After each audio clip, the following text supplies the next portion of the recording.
Did you ever think you would make it? I feel I'm so close I could taste sweet victory. I know this life meant for me. Yeah, why would you bet on Goliath when we got Bet David? Valuetainment, giving value's contagious. This world of entrepreneurs, we get no value to haters. How they run, homie, look what I become. I'm the one. First of all, today's podcast is sponsored I didn't- by Tom's outfit from Brooks Brothers. Tom just played 9 holes and walked in here like, let's go. What is this If nine there's hole anybody stuff? who played 9 holes before coming in today, it's Adam. He's been up since 4 o'clock in the morning.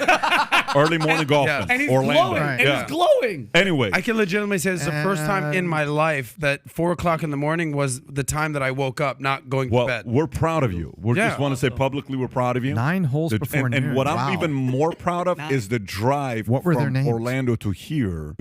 How fast were you going? What's the fastest you went, honestly? Oh, I hit 100 a couple No, times. you didn't. I swear. No, you didn't. Which is a big Were you deal for me. shaking? Were you like, I'm doing I was this by crying myself? halfway. No, but we're alluding to the fact that Pat. I'm not a big speed guy. Can I tell the car? Oh my God, this What? guy. He's This, a- what he Which does. one, the Bentley Pat, or everything? Okay, Does go for it. Pat? Oh, there's Were you- multiple stories? One thing that I thought know this was your about Uber driver or something. Yeah, right. One thing I know about Pat, difference in him and I, Pat, very influenced by the original Top Gun. He has a need for speed. Something about Straight up. Patch. We're in a Bentley in LA. We hit 150. He goes, let's try it one more time. 160. In a Bentley in LA on the 405. What was that? He was making this shit up. We were going 65 miles an Yeah, hour. I'm making this up. 10 to who the hell can go 165 And then- on the 405 It was freeway 165. midday? 165. I know. You saw how Pat subtly corrected me. Yeah. 165, by the way, 160, correct. And then, no. you know, the Porsche you just bought. Yeah, it's sick. I made a video Oh, of we- it, like we- it was mine. We hit like Mach 10. Morale speed. calls me. She says, congratulations on the car. I said, I haven't posted a picture. She says,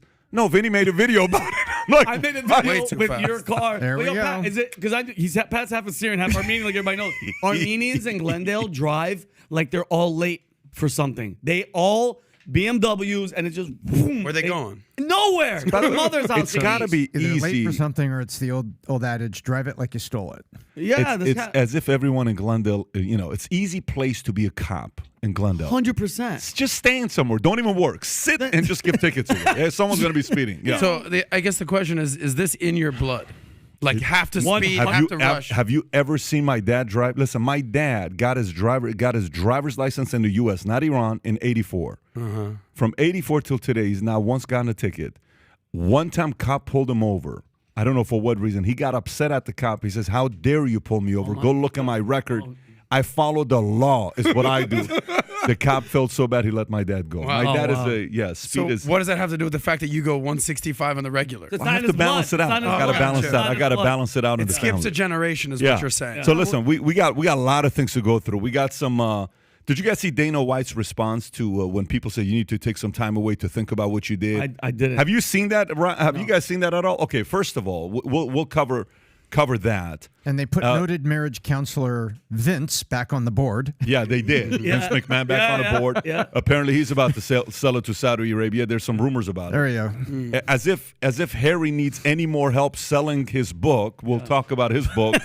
And something's to do with frostbite penis. What is it? What He got frostbite on, what was that English frostbitten word? penis. Frost nip on his trudger. On his The Trodger. right way of saying it. That's And what then- it said. And Todger. apparently he said in the book that they had him Todger. so he could give spare parts and organs to his older brother. That's in the book. what he said in the book. He said that in the book. Why would anybody write that in You the gotta book? be I mean, you careful. gotta know He you're said just it. trying to. He printed it. All right, we'll talk about it. We'll help him sell another 100,000 Frozen solid. copies. Think you'd just shatter. Yeah. And then a few other things. By the way, did you guys see YouTube's new profanity policy? Have you seen the new YouTube profanity? Shit, no. Profanity policy. We'll No. talk about that as Okay. well. And then we got some things to talk about with obviously nothing to see the Biden documents. It's not a big deal, but Nothing to we'll cover a see. little bit. Oh, and there's a second nothing there batch, to which see. nothing to see there either. Yeah, we'll cover that. We'll cover what World Bank cuts 2023 global growth projections are with inflation. Jerome Powell confronts his peers and says, listen, guys, we got to focus on the economy, not climate change. We'll talk about that. Tom's got some commentary on Microsoft. First puts $1 billion in ChatGPT. Now they're thinking about putting another $10 billion. Laid off workers are flooded with fake job offers. That's a Wall Street Journal article. Stick around for that one. Identity theft. TikTok CEO plans to meet European Union regulators. U.S. flight disruptions. mount after FAA grounding order ends. It's just another reflection of what a great job Pete Buttigieg is doing. Like, that's one of those things he's got to be proud of with his job. NBC execs regret giving Jimmy Fallon $80 million. We'll talk about that. We got a few maybe Tate conversations we'll have. Bill Cosby wants to go on the tour. I'm concerned if he does go on the tour. We'll cover that as well. And then Jamil Hill blasts ex-colleague Stephen A. Smith for taking it easy on Dana White.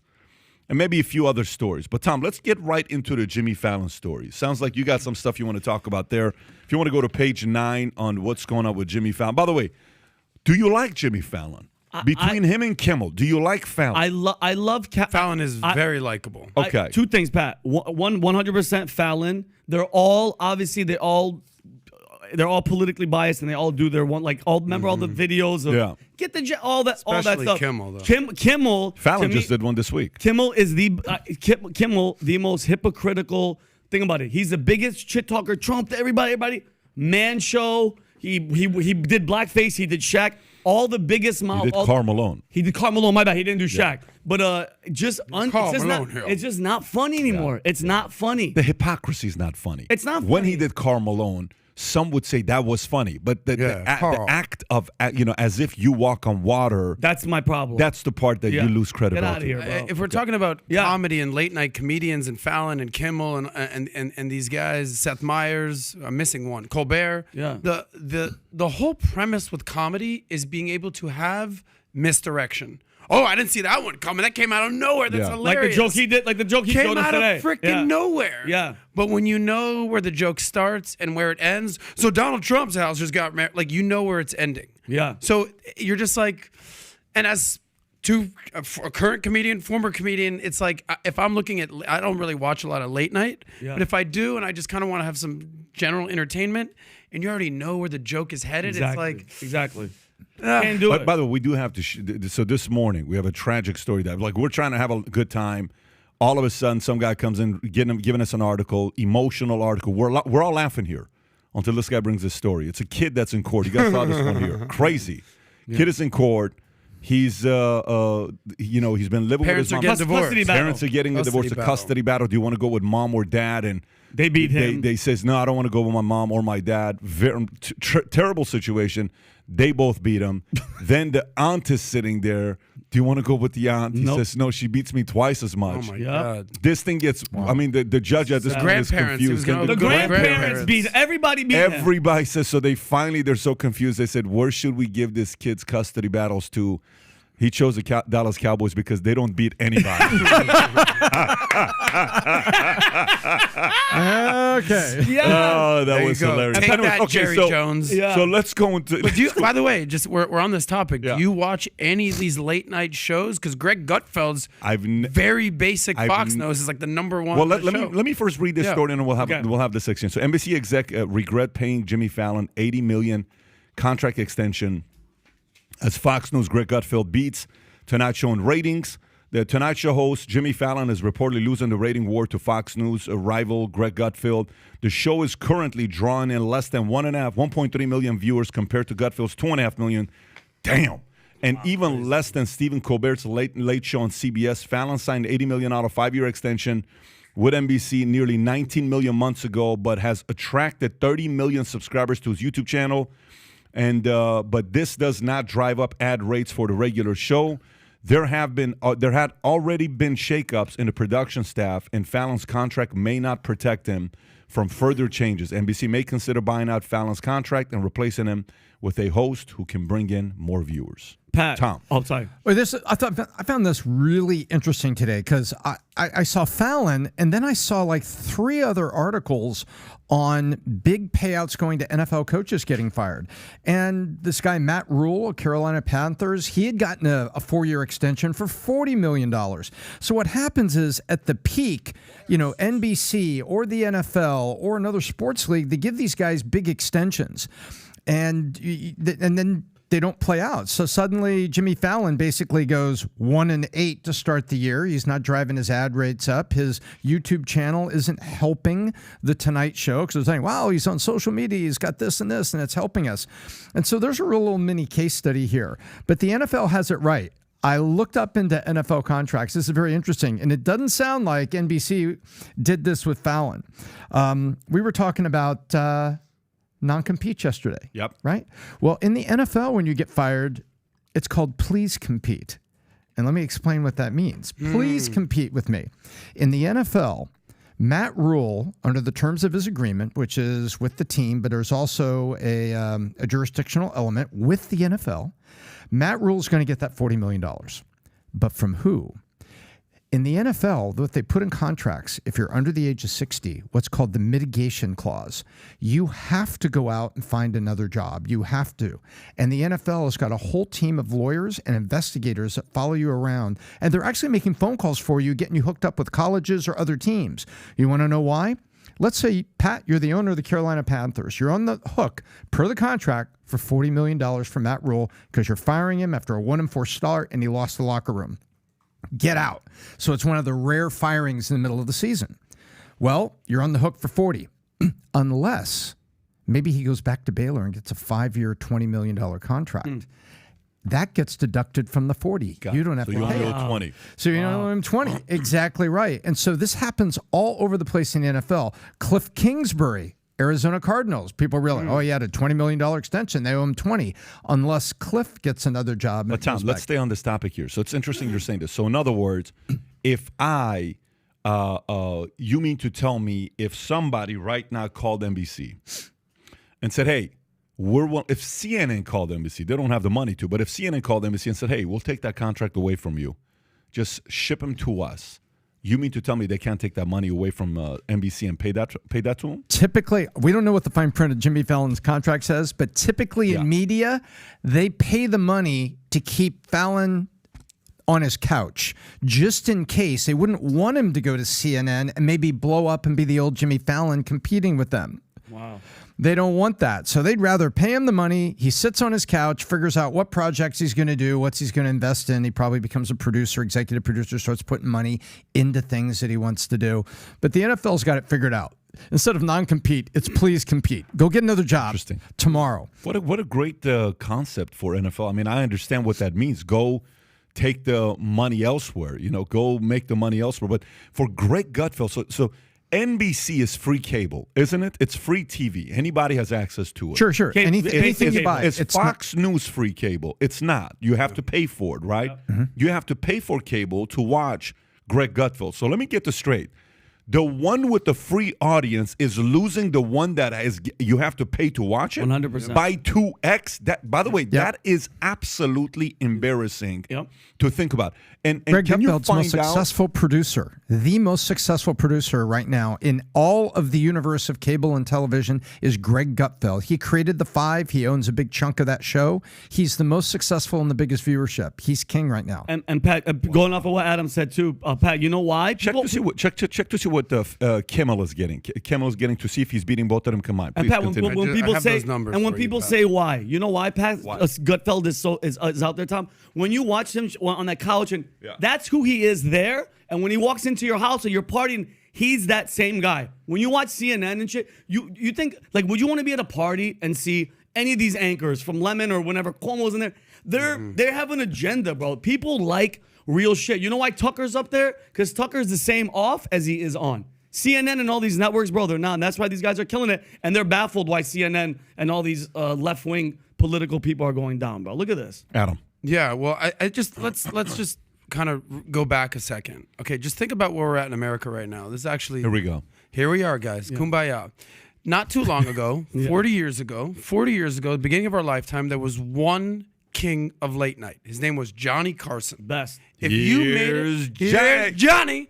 Yeah. And it was like the Walter Cronkite for news in the 60s, what have you. Johnny Carson in the 70s, 80s, there was, like, if you made it onto Carson as a comedian, that was it. Or as a performer, that's it, done. You're now famous. I remember comedians would do their 4-minute bit, and if they got invited to the couch, you were made. Yeah, that it was like you were a made man. I mean, Tom, when you made it to the couch that one time in 1976, when you started off in comedy, it was like the best. Groundbreaking. That was the Biz Doc started right there. How you made it here. Thank God the Biz Doc's here today, fired up. But now we're at a point in America now where there's so much competition. Every single one of these. Then it went from Carson and went to Leno and Letterman. It was now that was two guys, right? Now you have in the rankings of order, you have Colbert, Fallon, Kimmel, Seth Meyers, Coco, and who's Coco? Conan O'Brien. Oh, Conan O'Brien was the best. He's the best. He was the best. Yeah. Out of all love of them, that guy. he got what do you got? The But now TBS contract. it's so saturated, and they're all kind of cannibalizing each other. Each of these shows, like if you add up their numbers, Colbert's at 2.1 million, Fallon's at 1.3, Kimmel's at a little over 1 million. So you're talking 4.5 collective on the big three. Gutfeld is beating Kimmel and Fallon combined. Gutfeld is at 2.3 million. So this is what this is like. The 5 is the number one show. Hey, Tom, thanks, buddy. We'll get right back to you. Thank you. Can I make my point? Yeah, make it. Like the Siskel and Ebert over here. But here's the deal. Gutfeld, I watched it last night, ironically. He's not a comedian. No. He's not funny. No. He's not even that entertaining. He is himself. Exactly. Okay? He's not a stand-up comedian. Not at all. He's entertaining. He's got opinions. That's great. Yeah. But when you have three, this is kind of what I was saying before. When you already know where the joke is going, and you have three, Colbert, Kimmel, Fallon, and it just kind of... Fallon at one point was amazing with the Roots when it first started. They're doing the music and the carpool karaoke. Is James Corden still doing his show, by the way? I haven't seen that. But he's trying to get into that restaurant. He's essentially, this is where I'm going with this. Gutfeld has Blue Ocean strategy written all over him. Everyone's going this way. Let's just go this way. And let's just stay true to ourselves. Yep. I'm not shocked that he's the number one king of late night, but it's not because he's super, super amazingly talented and hilarious and has awesome stuff. No, it's just that it's the same old shit over here on the left. Yep. And he's just going a different direction. And you know what got really worse, Pat? I said it too. I've said this before. COVID killed comedy for all those people because as soon as you start dancing and going, "Hey, jab yourself with the bye," I'm done. Yeah, but I'm done. Was it COVID or was it Trump? Because Trump started it. Trump. Trump started it. Yo, you're 100%. But COVID killed it because when they had needles on whatever, like jab yourself. What was that? That was Colbert. That made me go, bye. Look at this shit. Look, put a needle in your arm. That's just propaganda. But that's what I'm saying. That's where you know it was going. Thank you. Do you remember when Jon Stewart went on Colbert and they talked about China and the Wuhan lab? How uncomfortable was he? How uncomfortable was Colbert? Do you remember that? Oh, Jon Stewart, who is as liberal and as a bastion of liberal ideas as it gets. Bill Maher, Jon Stewart. And he's like, so how about that lab leak? Yeah. And Colbert was like, no, it definitely came from a bat. Oh, my like, God. Bat. What bat do you know? And was that Jon Stewart? It was the Wuhan. It was Jon Stewart. With the unkept beard and the longer hair. Correct. And it's like Jon Stewart's been in the tool shed behind his house for 2 years. Yeah, that was it. Just look focusing on 9/11. Look at the body language. Look how they're far going back. to kill us all. And they're best friends, by the way. 100%. So it's I don't know. It's Look, that was awkward. You guys said a lot. You made a very good point. Going back, only one option. Now there's a lot of options. The numbers you gave, Gutfeld beating Kimmel and Fallon at the same time. I do have a recommendation for NBC. There's a guy you can get for I can negotiate a good price for you guys. His name is Marcelo Hernandez. Yes. He's on SNL. That's I our guarantee boy. you, keep your eyes on him. One of those two is going to lose him. Either NBC's going to pick him up or the other guy's going to pick him up. That guy's going I would places. watch that show. I would watch that show all day long. That's where you're going with it. No, I like that guy a lot. He's a talent. You know what it is? Here's one of the biggest things that happens to everybody. You have to be aware of. You have to be aware of. So you go into the NBA, first time you go into the NBA, you play against the great ones, and you say, "Oh my God, I'm on the same floor with freaking Kobe, Jordan. Oh my God, I can't believe I have to guard Jordan tonight." Imagine you just got to the NBA. You're Ruben Patterson. You're guarding Michael Jordan. You're Brian Russell, and you're guarding Michael Jordan. Or Dominique's brother, Gerald Wilkins, the Jordan stopper. Yes, New York. And, you're gonna. So, man, how was your day today? Dude, I can't even believe, dog. Yeah. You know, when he was doing the turn, he made that one shot. I didn't even know how to block it. I tried. I got close. But this guy, there's a reason why they come, and you're having this conversation. It's a childlike conversation, right? So, you know, you're a comedian. You get your first shot, like Marcelo called the other day, Zoom. Yeah. You won't believe this. I'm this. And then he picks me up. Chappelle calls this. And then we drive up, and then in front of this, and I cannot believe it. And I'm at Madison Square Garden. I'm watching this guy. Yeah. He could have gone 30 more minutes. I would have listened to him because I'm watching a kid's dream become a reality. It's a beautiful moment to witness, man, when it becomes a reality, right? It's when you win in business. It's when in so many different ways, when you become a parent the first time and you're emotional and all that, and then comes 10 years later. And then you become arrogant, ungrateful, you lose perspective, and then you're no longer that likable. Now your interview's like, yeah, we lost in the playoffs. So what? I'm still making $18 million a year. I'm going to go to my beautiful house. I'm going to go do this LeBron. Yeah, that's annoying. If you go watch Jimmy Fallon's, what do you call it? SNL audition. I think you told me about it. Blown out of your mind. I mean, you watch this guy. You're like, man, you want to see this guy win, right? Talent. So sometimes somebody, I was talking to a guy yesterday who's in deep trouble. And no, it's not Andrew Tate, although he's also in trouble. But I was talking to this other guy, and I was saying to him, that guy's going in this trail of the Fallon Kimmel trail where you're becoming annoying.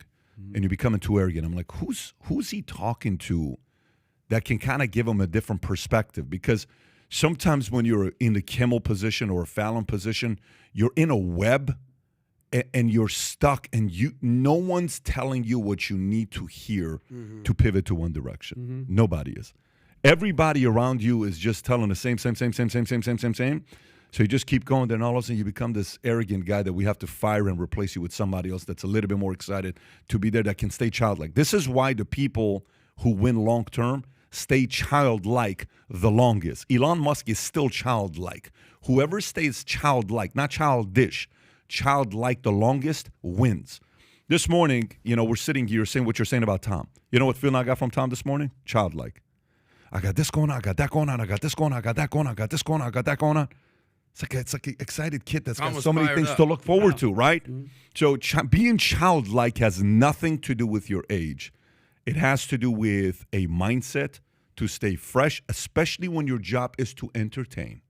If your job is to make deals, who gives a shit? But if your job is to entertain, you best stay childlike. And Gret Gutfeld, to me, every time I see him, the guy's childlike. That's why he's beating. Do you watch Gutfeld? Any of you guys? I've seen him. I've seen his clips. I watch him on YouTube. Yeah. I like his monologues. You can tell. You know what I like about his monologues? He'll say a joke. It's like, yeah, that was not a good one. Let me rip this one out. Yeah. Well, you know what? That was good. Okay, you guys like that one. It's a very. He has got a lot relationship. Of not good ones, so that's the thing. Pat, He's not a comedian. And what's different too? He's in front of a live audience. Right? Yeah. There's people there, which adds another element to it, which I like. I want to know, like, if you're the CBS showrunner, the executive, if you're doing NBC, ABC, and it was just circle back 2016, 2017, it's so easy to just start shitting on Trump.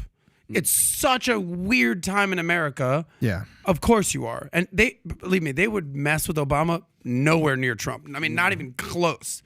At what point does the showrunner or the producer say, hey, listen, we have officially lost half our audience.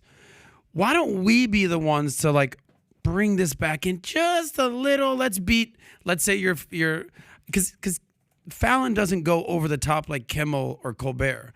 So I'm just wondering, are they must see these numbers and they must be like, what the fuck are we doing? It's Adam, I think it's laziness too, Tom, not to cut you off. I think it's laziness as a production team. Trump, like, what? Why talk about anything else? Just trump it up. But I like what you said. I would want, all it took is one of them to go, guys, let everybody talk about Trump, because that's all everybody's talking about. Let's just be creative. Let's go talk about other shit, not just this guy. And like I've said this before, CNN, the only way, because CNN's losing money left and right. The only way they're going to... And center is if, I'm telling you right now, Trump, because DeSantis, I don't know if it's going to help them. If Trump wins the election, CNN's going to be right back on top because that's all they're going to do. That's all they're going to talk about. I think DeSantis is going to hurt everybody's ratings because there's nothing that funny about him. I think we gotta get back to DeSantis you got the job done. You good Christian, wholesome man. Let's hear from our comedian. I think Tom. I think you get to the core of it. You're asking, is there a showrunner? I think they all live in a bubble. They're living in a bubble, which orange man bad, conservatives slap them, anti-vaxxers are unpatriotic, and they're loons, or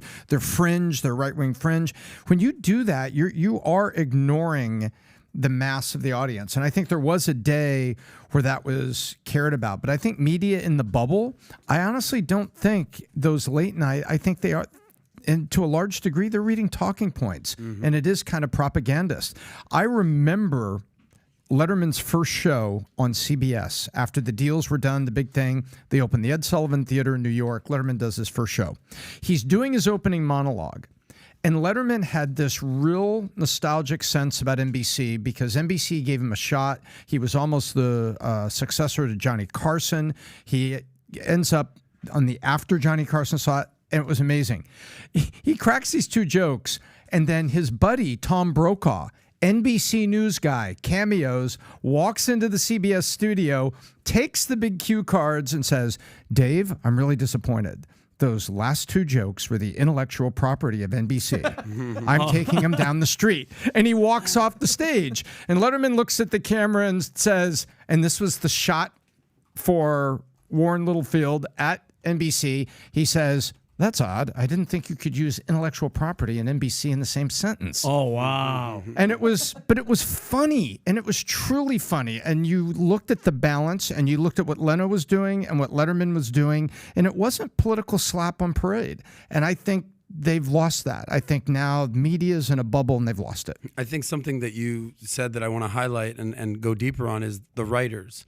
So who are the writers? Conan O'Brien was that writer, by the way. Yeah, at one point on the for Late Show with David SNL. Letterman. Yep.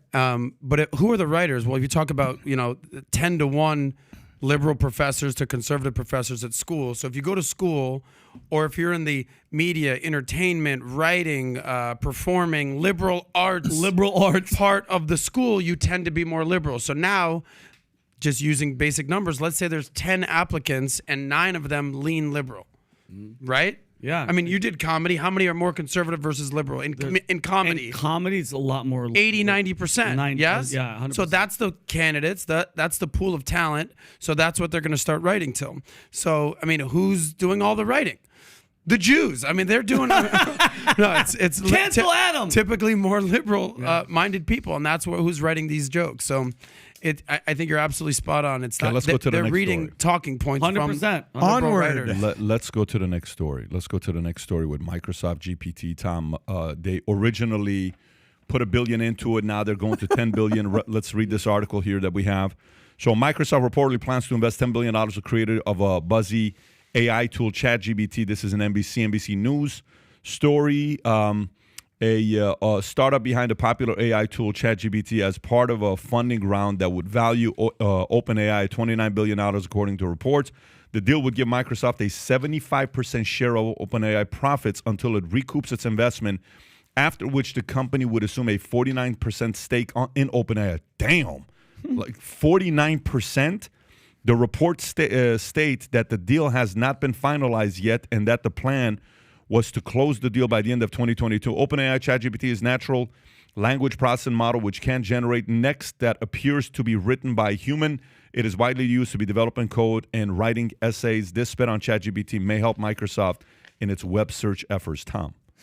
Microsoft is a genius. And you look back, once upon a time, Apple was struggling. And Steve Jobs calls Bill Gates and says, listen, Apple's going to go bankrupt, but we need your help. And Gates came up with $150 million, and it was on the cover of Time magazine. Steve Jobs on the phone that says, thank you, Bill. The world is a better place because Apple and Microsoft can coexist. Microsoft sold that a couple years later for $550 million. Had they held that until Apple peak last February, you know what that would have been worth? $122 billion. If they would have held it. If they would have held it. Yeah. And by the way, they thought they had made bank. Hey, we gave Apple 150. We just got 550 back, $500 million. Wahoo. Microsoft is really smart about this stuff. And you notice they're holding it at 49%. And by the way, they've already invested $1 billion in this. They know what they're doing. And they're on top of it, and they're going to make money on this. Remember, do you remember something called Encarta? It's funny. Do you know what that is? Encarta? Encarta was a CD. It's like a little DVD CD, and it was an unbelievable dictionary. It was like 4 times the content of the set of World Book encyclopedias, if anybody remembers what those were. And that was what Microsoft believed was, there it is, 1995, was an information resource for your computer. And remember, Microsoft said, this internet thing is probably going to come and go because they saw it like Prodigy or AOL. So they were wrong about that. Since that moment, Microsoft has not been wrong. These guys are going to make money on this, and this is a really smart move. And you go back and look at what they did with Apple. They're a kingmaker. Do you think OpenAI has what it takes to be $1 trillion company? You mean another $1 trillion company? Do you think it has a shot at being $1 trillion company in 10 years? Absolutely. Okay, so that's a $500 million valuation added to Microsoft. Yeah, at least. Well, I mean, 449% is you're talking about You mean $500 billion? $500 billion. Yeah. What did I say? You said half a billion. $500 million is nothing. It's a $500 Right. billion dollars. Yeah, this is another I'm $500 sorry, million. $500 billion. Yeah, $500 billion added to valuation. Gotcha. Yeah, that's another $500 million on the Microsoft stock price. I am surprised others are not going in. This every once in a while you get some kind of a company that comes along like this that you're seeing the results of what it's capable of doing. We're not talking about FTX. We're talking about you can sit there. You know what the biggest complaint is? Yesterday I posted a video about what is ChatGPT and who's behind it. Mm-hmm. You know what's the most common tweet I got back from people? Here's the most common response. Stop talking about ChatGPT. I use it daily, and every time you guys talk about it, the website crashes. Yeah, you're right. Yeah. Totally. So you shot that? Did it go out yet? What do you mean? Did the video went out yesterday. Okay, Yeah. I want to watch that because here's the question I have. Yeah. Generally, sometimes it's better to ask questions. I mean, I don't know much about Yeah. this. Why are people using it? Because my assumption, at least initially, is, hey, I'm a 20-year-old college kid. Time to write that essay. Thanks, ChatGPT. So why are people using it? Like, what are they using it for? I'm not doubting why someone would use it. Adam, what are the reasons they're using it? Ready for this? And this is off school. Right using now, it for right now, everything. I could say Matter of this. fact, go on it right now. Yeah, right go now on it I right can now. say this. I need a sketch shot Friday. I need some ideas. I just put in their little search thing. Come up with 50 sketch ideas. Watch what it says. Rob's looking that up. ChatGPT is at capacity right now. We can't even get in. That's how many people are trying to get on. Yeah, that's how many college kids are trying to get their essays written for them. Adam, Tom, he's talking. It's cheat. It's basically doing all the work for you, so you don't have to. It's basically it's the robots doing all the work. And I mean, then you could take I don't know, bro. So writing papers, It could write a sketches, paper, having it could this give do you the work ideas. for It you. could. So, for example, I'll give you an idea. So let's just say you're about to interview Elon Musk, or you're about to interview. You heard about that? It's coming up. You're about to interview whoever. Let's just say you're interviewing somebody you're looking forward to. You say, "Give me 10 questions no one's ever asked Elon Musk in an interview." It'll give you 10 questions. And make it original too. Okay. Hey, give me. It can now write code. Oh my God. It can write code. It can make rap scary. songs. It can make It can make. I mean, it's the capability. And by the way, this is 1.0. Yeah. This nothing. is not 2.0, 3.0, 5.0. Not at all. This is 1.0. Go ahead, Tom. I'll ask one quick question. The usage of this thing is so spread wide. It is like the internet for AI. If you think of it that way, it's that big. When do you think they will have, on a trailing 12-month basis, $1 billion in revenue? And I'll help you out. Your answer will be in months. Wow. How many months until they will have a trailing $1 billion in revenue? 6 months. What are their revenue sources? Is it advertising? Because is this open to the public? How do they make money? Usage is the answer is 17 months. Before the end of 2024, they will be running $1 billion revenue company. Not valuation, because a VC thought, I'll give you your unicorn valuation. Revenue. Okay. And GPT-4, there we go.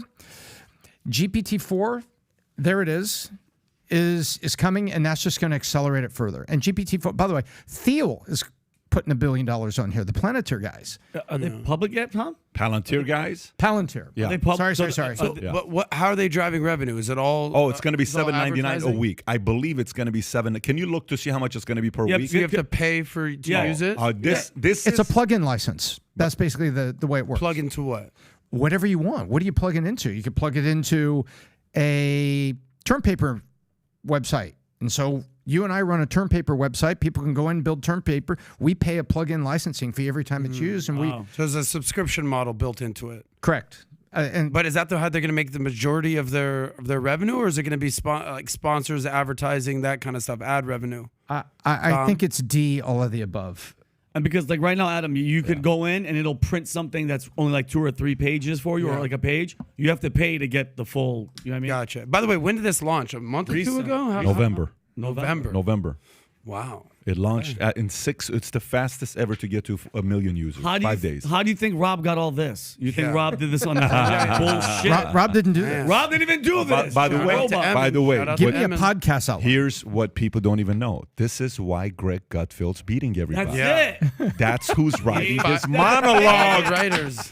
You just figured it out. That's in comedy. That's what is known as a callback, ladies and gentlemen. All right, let's skip to the next story here. We figured if you can get into ChatGPT, put a nickel in it. You're going to make some money on it. Jerome Powell. A nickel. Jerome Powell warns Federal Reserve should not tackle climate change and social issues as he slaps down woke colleagues. Ooh, that's not good to do that in that space.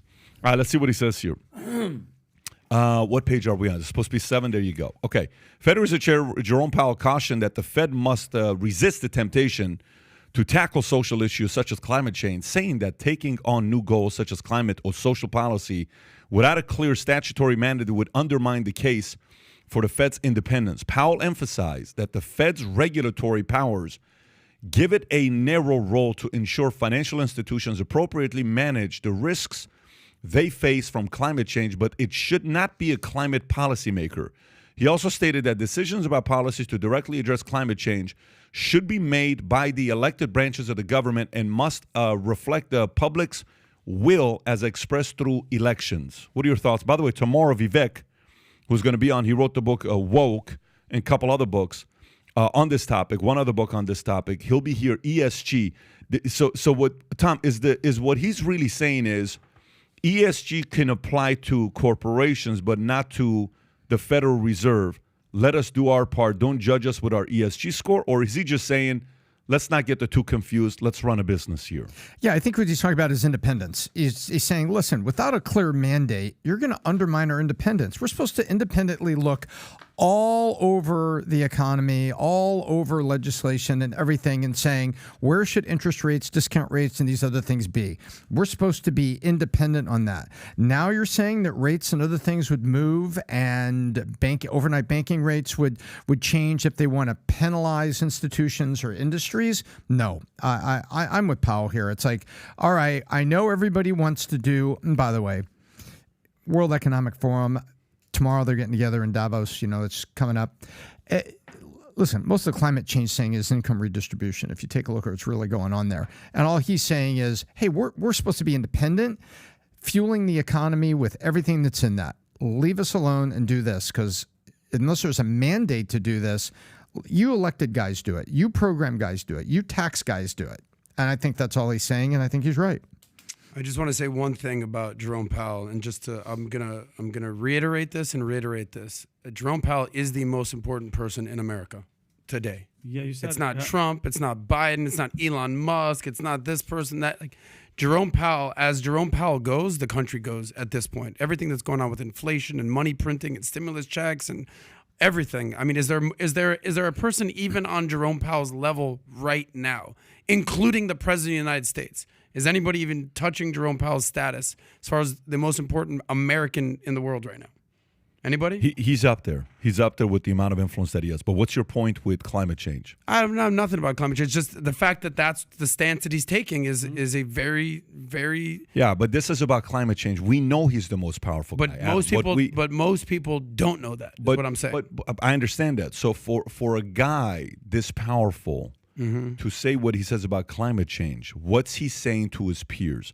You know what it's like? It's kind of like when Jon Stewart went to his buddy and he says, so what do you think about the fact that the virus was leaked from Wuhan lab? Oh, wait, what do you mean? It was not a bat? No, it's not a bat. When's the last time you saw a bat?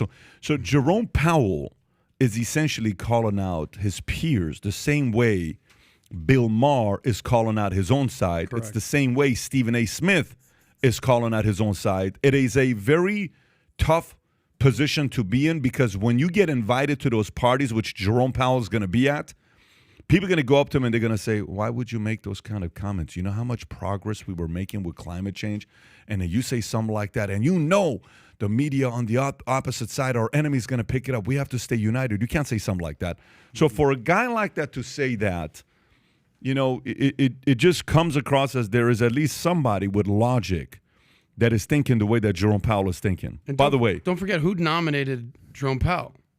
It was Trump. Biden kept him. yeah. So here you have someone that's politically agnostic. And 7 years he worked for David Rubenstein. Our good friend. Yeah. 7 years. Wow. Yeah, he worked for David Rubenstein. So And he's saying this on the eve of Davos, which is coming up over the next 7 that's what I'm saying. For him to say that with the timing of it. I think he's given the other Fed Board of Governors also air cover. He's given them air cover. From the top, he's saying, we're not going to get involved in this and doing it. So he would be giving someone like, let's say, I'm on the board in St. Louis, the Fed in St. Louis. He's giving me some air cover because the boss is saying, hey, we're going to worry about fiscal policy, and you elected officials, everybody else, that are flying your highly pollutant private jets into Davos at this very moment, you guys can talk about global warming. Right. And Tom, he's given me air cover. You'll know this. I mean, what is the purpose of the Fed? It's there to, stamp down inflation, price of goods, unemployment, keep the money supply. It has nothing to do with social issues or ESG or anything like that. So that just do your job, and that's his job. Independently turn the knobs that help the economy for everyone. Right. So respect to Powell. Good to see he's coming out and saying these type of things is what I'm saying, because his voice carries a lot of weight. We need more of this. Okay, so here's another story. As white-collar layoffs rise, blue-collar resilience faces test in 2023. This is a Wall Street Journal story. No page? So page 6, bottom. White-collar layoffs are starting to rise, and it's uncertain if this trend will spread to blue-collar industries as interest rates increase. According to Labor Department data, average layoffs in the finance and insurance industry went from September to November, nearly doubled from a year earlier. Job cuts in real estate, leasing, brokerage, and information also increased by 20% and 14% over the same period. However, manufacturers, leisure, and hospitality and retail sectors laid off fewer workers in the 3 months through November compared to a year ago. Blue-collar sectors are less affected by interest rates, but if demand softens, they might hesitate to fire frontline workers they struggle to hire and retain during the pandemic. Tom, is there anything to this story we need to be paying attention to? Yes, there is. We were talking yesterday on the podcast. No, day before yesterday on the podcast, we talked about all the stats and the credit card, and you talked about it's just a matter of time. It's a ticking bomb. You're just kicking the can down the road. First of all, we have to remember things in America are mostly manufactured in China and offshore. But the manufacturing we do have in America, if those consumers slow down, so I agree with the headline. Blue collar resilience faces a test. And the resilience is going to be the resilience in consumer spending and whether they're buying things that are made here in America. And if they're not, so a lot of those blue collar folks are going to have some challenges. There's layoffs going all over the place. You saw Google laid off 15% in 3 different divisions.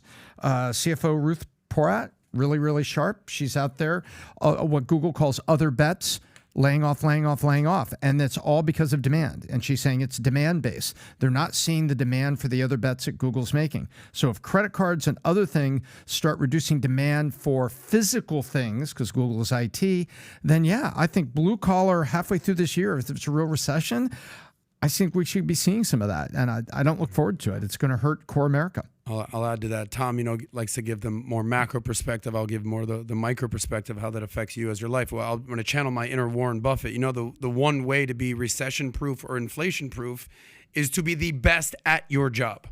So we talked about which teachers should get raises and which teachers should be fired. And you think that you should fire the bottom 10, 20%. There's no question about it. No question. Yeah. So if you suck at your job, you're probably going to get fired. But if you're great at your job, you're probably going to keep your job. You're probably going to get a raise. And God forbid your company has layoffs. There's just going to be a job waiting for you.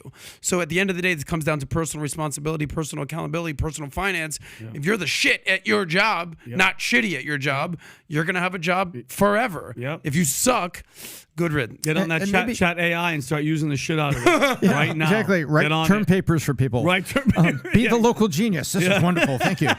But I think also there's something what Adam said is, you know what? Maybe take it easy on discretionary spending first half of the year. Maybe just AKA take it save that money, yes. Save that money, save an extra few dollars, and see how this is going to play out. You know, you see those maps, they call them the spaghetti maps, with all the possible tracks of a hurricane that's coming toward Florida or the Gulf Coast, right, toward America. You should be thinking of that. Like, you don't know where it's going to hit, but at some point this year, there's going to be a storm. What do? Make sure you've got your coat. Make sure you've kind of ease up on the discretionary spending a little bit, and just be ready for whatever it brings. And if it's an easy year, buy yourself a little extra at the holidays. Yeah, I'm thinking of right now. I'm sorry. I'm going. Remember, there was a hurricane coming to hit like Florida, and then there was like spaghetti maps, and then Trump like drew in like marker or crayon, like it could also go here. It's like Trump, you just started drawing it. Yeah. I remember this. He completely just like. I hope everybody heard Adam's point in my follow-up. Yeah. Maybe be prudent this year. Yeah. Look out for yourself, and then if the year doesn't turn out that bad, get yourself a little something nice later Ultimately, this what year. I'm saying is, if there's a wall there, just find a way to get over the wall and just get around that wall, That's buddy. so funny. Draw yourself an extra little spaghetti cone over there. All right, let's do another story here with Bill Cosby, and then I want to go into the declassified documents with President Biden. If you want to go to page 10, if we go to page 10 here. By the way, what we may do is to have the audience follow with us. We may give the PDF for people to be able to follow with us as well. That's be smart. Something to be thinking about. Okay, so Bill Cosby victims slam his plan to tour this year. Victims of Bill Cosby have expressed their anger at the comedian's plan for a comeback tour after his sexual assault conviction was overturned in 2021.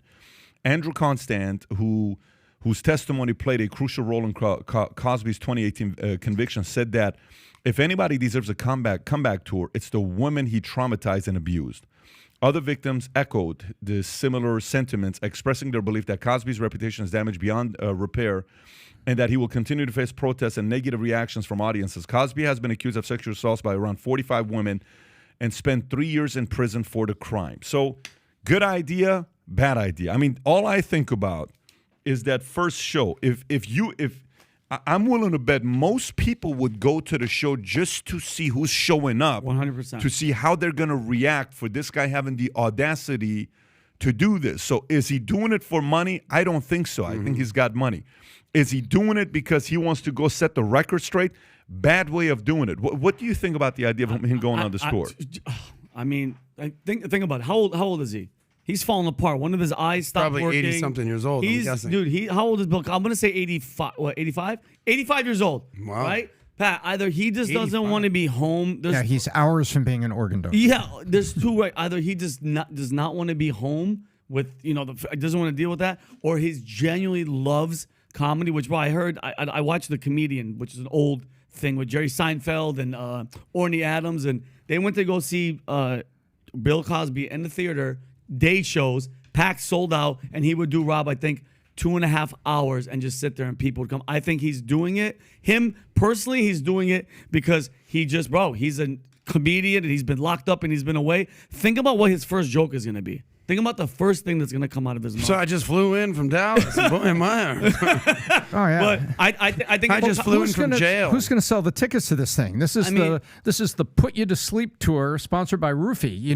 What are we? That's a sponsor. This is a very, very weird situation. And there's another comedian that just had a YouTube video come out about him. I'm not going to say any names that.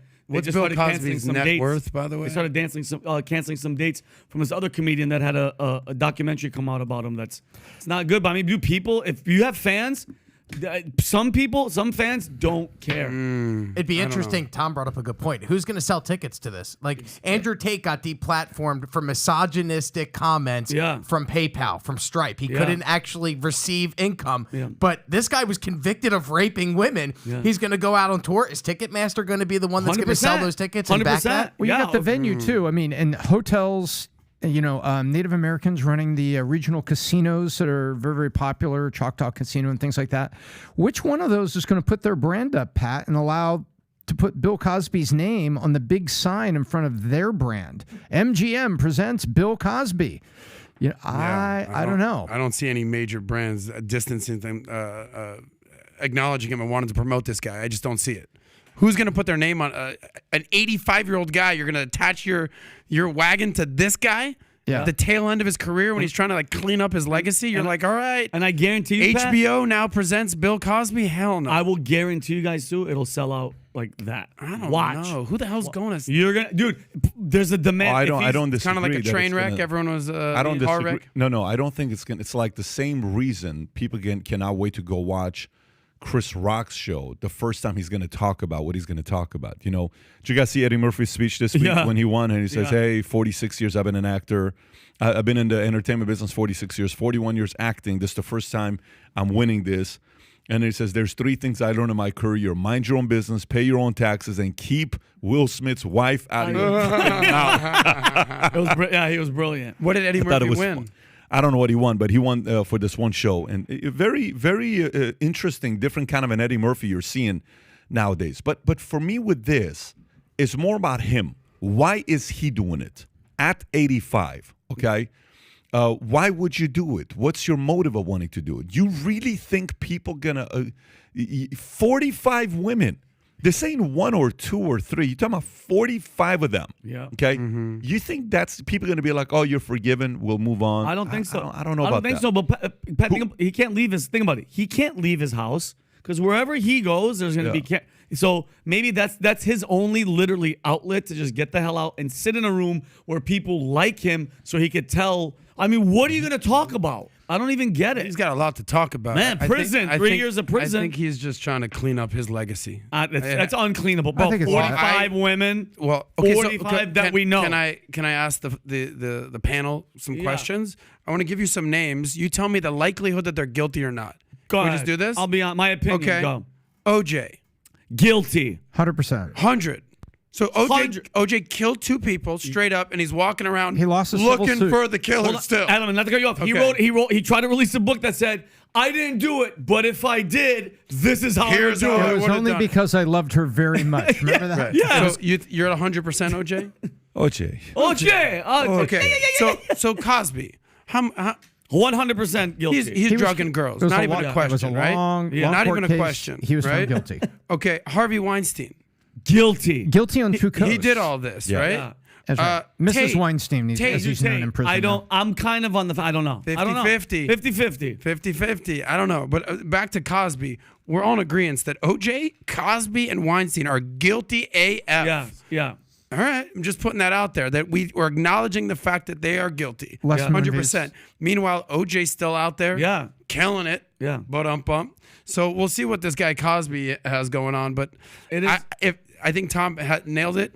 What revenue? I'm sorry. What location, sponsor, Ticketmaster, any of those There's a big difference conglomerates, between- they're going to promote this. I don't get any of There's a it. big difference between those 3 and Tate. Those 3 were found guilty. Convicted. Tate's still going through, so you can't even put him in that category. Maybe you could put Michael Jackson in that category. Yeah. Maybe you Yeah. can put Kevin Spacey in that category. You he got can't put 6 some people that are going through it right No, now. that's why I give 10 Yeah, out of I 50. don't put Tate in that category, and I also look at it. But We're going, trusting Romanian courts yeah, here. but going through this with Bill Cosby, I don't know. I'm more talking about you're literally not going to win people over with this. You're not. Your legacy, Dana White, the video came out, TMZ, and his wife hits him, and then he slaps her back, and then the next day he's on TMZ. He says, "For 15 years or for 20 years, I've been telling fighters, never lay your hands on the girl, never lay hands on da-da-da. And here I'm the idiot sitting here having to explain myself with TMZ." He's in a press conference, and they're asking him, I don't know if you can find the words. I don't know if we can play the video. We can't play the video, but his words. He says, "What do you want me to do?" Okay, let's talk about it. I Rob, have if you the want to words. turn off your mic. have What the do you want? words. What do you want to do? You want me to take time off to think about this, of my decision? I already know it was a bad decision. Yeah. What do you want me to do? You want me to take a moment and reflect? Reflect for what? You want me to take time off this? He says, what about if in 2016, what he's trying to say is when the company sold, I could have taken the time off. I don't need to do this anymore. I could have been done. Okay, what should the repercussions be? I take 30 days off. How does that hurt me? I told you guys as we were going through COVID-19 pandemic, COVID could last 10 years, and I could sit it out. It's much like COVID. Actually, me leaving hurts the company, hurts my employees, hurts the fighters. Doesn't hurt me. I could have left in 2016 when the company was acquired by Endeavor. Do I need to reflect? I've been against this. I've owned this. I'm telling you that I'm wrong. Here's my punishment. I have to walk around for however long I live. This is the point I wanted to make, what he said here. Here's my punishment. I have to walk around for however long I live. And this is how I'm labeled now. My other punishment is that I'm sure a lot of people, whether it be in the media, fighters, friends, acquaintances who had respect for me, might not have that respect for me now.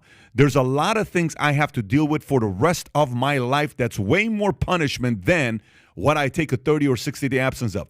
What he just said, by the way, when he's talking, if you've not seen this clip, you can tell he's getting choked up. He's not going to show his emotions because you can tell he knows he messed up, right? But the angle he took is, listen, this is for me forever. How long do you think this is going to stay with Dana? Forever. Forever. How long do you think it's going to stay with Cosby? Forever. Cosby. Do you think he can do anything that he'll be forgiven for? No.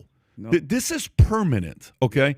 If I were to ask you right now, watch this. I'm going to give you names. Tell me what's going to be with them till their deathbed. You ready? Go ahead. Clinton. Monica Lewinsky. Look what's the first thing you said. Cigar. Look what you said. That's it. All right, we can give Man, me. I love them things. If you say him, boom. If you can go to Marlon Brando. Marlon Brando. I have Godfather. No, he was a prick on set and James Dean. Okay, it's a Marlon whole different Brando. story, right? Playboy. Yeah. That's a complete different story. Now, if you don't know the story, go look up the story between James Dean and Marlon Brando. If I give you Kevin Spacey, if I give you Michael, if I give you any president, I give you Bush, second one, what are you going to think? Second one. 9/11. War. If I give you John F. Kennedy, what's the first thing that comes to mind? Assassination. What else does it come to mind? Cuban Missile Crisis. Vietnam. What else comes to mind? Vietnam. Marilyn Ask Monroe. What not else comes to what mind? you country Listen, can do for there you. are certain things that we as human beings are going to do that's permanent, and there's nothing you can do about it. Yeah. And trying to convince everybody how great of a human being you are, it's not helping. And it really sucks. Just the way you live. Yeah, and you screwed up. Yeah. And you got to live with it. It just sucks. All that you could do, you could be the greatest, anything, whatever. Takes one little like that joke. I think I told you guys that joke. You build 1,000 bridges. The Scottish guy You're a that's bridge like builder. he's in a You bar. fuck and one goat, bro. Yeah, that's the joke. He's Now you're a like goat he's in the fucker. bar and the guy's like, why the long face? He's like, you see that, let him tell the joke. Why are you taking the Said joke? the joke of the- 12 times on the I'm not- podcast. Go ahead. I never said the joke. It's over. But anyway, my point being, You talking about a could- goat fucker? I'm saying no. What I'm saying is, you could do anything in this life. Like Bill Clinton, great, really, really good president, You're right? doing to him what Tom is doing to you. I can't listen. Why glad you- we why I you- can't. I'm I glad we can't work recognize under that. these Why you- conditions, why man. you- I just I'm can't glad do we it. recognize But that. All right, but basically, here's the point. It takes one. All you could do It whatever. takes one goat. One goal or One one goat. cigar or Yeah. one thing about it, and then that's your legacy. But I respect manning up right off the bat and not letting the system say That's why this Dan- is what we that's why do. Dana's a leader. Dana's a G, bro. That's why I love it. Dana's He a fucked leader. up.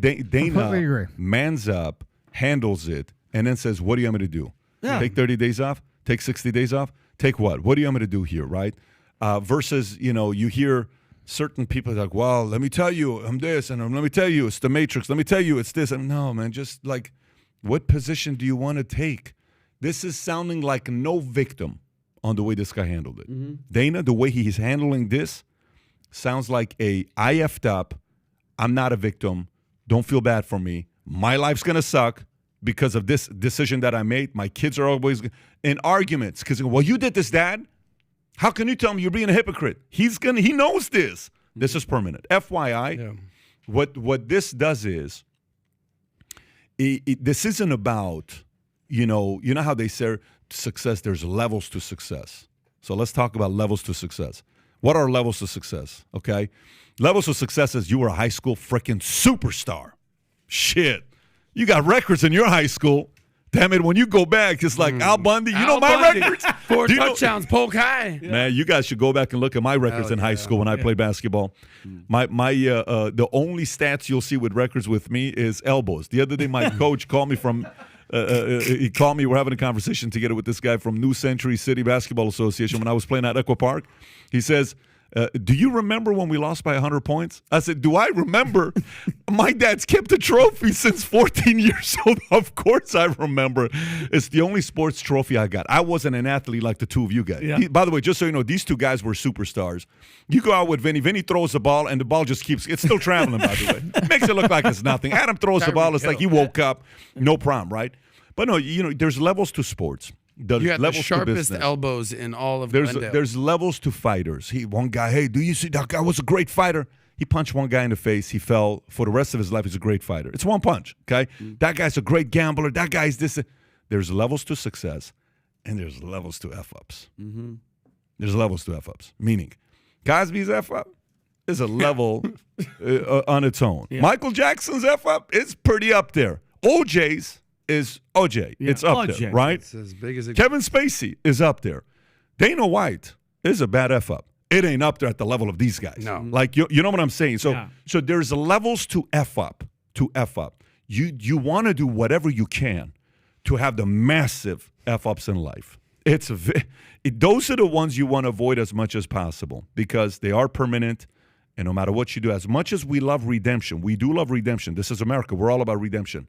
Certain F-ups, it's an asterisk that's right next to you. Exactly. You want to go into Baseball Hall of Fame? You deserve to go. Like I believe Bonds belongs in the Baseball Hall of Fame.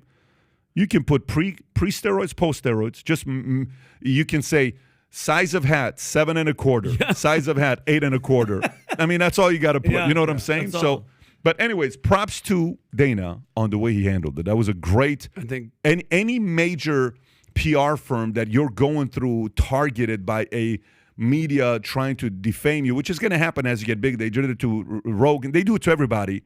Rather than paying $500,000 to a PR firm in New York, just call Dana White. Yeah. Say, Dana, how should I handle this? Yeah, be Or honest. watch this handling of Dana White. It's a clinic he did. I'll add one thing. Number one, he's giving a masterclass on accountability and leadership. You could be accountable and be a leader even when you fuck up. I think that's when you have to be held accountable. But you bring up a very good point. There's levels to effing up. A few weeks ago, a month ago, we had our friend the Liver King here. He's like, I'm like, relax, guy. You don't need to, you did steroids. Yeah. You didn't OJ and kill somebody, Yeah. 2 people. You weren't raping and pillaging. Yeah. I mean, I don't know what you do in your spare time, Liver King. Yeah. I mean, you got that look. But all we know is that you have done steroids. So, put it in a little context. He's like, thanks, bro. I appreciate that. But he did lie to a lot of people. But Cosby and OJ, that's a different level, like you're right, versus Tate or Liver King or whoever. That's different levels. All right, so let's continue to the next It's story. not good. What we got here. So do we want to go to, why don't we do the Biden documents? Let's go on that, okay? How the discovery of classified files in Biden's office compares with Trump's case. Now, the story, to be fair, is a, story. New York Times. So you know what New York Times is going to be doing. New York Times is only going to see it from one side. It was reported that classified documents were found in a private office of Joe Biden had used before beginning 2020 campaign, which prompted comparisons to former President Donald Trump hoarding of sensitive documents, which is the subject of criminal investigation. Both incidents involved office official files bearing classification, making the improperly accompanied Trump and Biden after they left office. However, there are significant inferences in how the documents came to light, their volume, and how Trump and Biden responded. Trump and his aides resisted the government's repeated efforts to retrieve them all, while Biden's lawyers reported the problem, and the White House says it has fully cooperated. Trump appeared to have destroyed official documents, There has been no allegation that Biden destroyed public records. So my question for you, New York Times, is who's raiding Biden's house when? When are we doing that? What's that on the schedule? When are people going to go through all of his the First Lady's files, her closet, everything? When is that scheduled? And is the treatment going to be the same for that to happen? Because the reaction, in a minute here, I want to actually play the clip with Peter Doocy asking, every time I can't pronounce this. Jean-Pierre. What's her name? Who's the White House president? Karine Jean-Pierre? Karine Jean-Pierre. Okay, Karine Jean-Pierre. Press Peter secretary. Doocy. In a minute, I just want you to see what he asks, and then he brings up the border at the end, okay? Before we watch it, do me a favor and go put it on 1.5 speed. Go to right there and go to 1.5 speed. It's a 5-minute clip. We'll watch it in 3 minutes. But what are your thoughts before we get to this clip here with Peter Doocy and Karine Jean-Pierre? A couple of things, Pat. First, and I asked you this before we walked in there, are there any Republicans that work for the DOJ? Do you honestly think? Are there any Republicans that work That's a great question. for the FBI or any of these people? Any? Because I'm just curious because, Adam, and I'm going back. I'm going old school.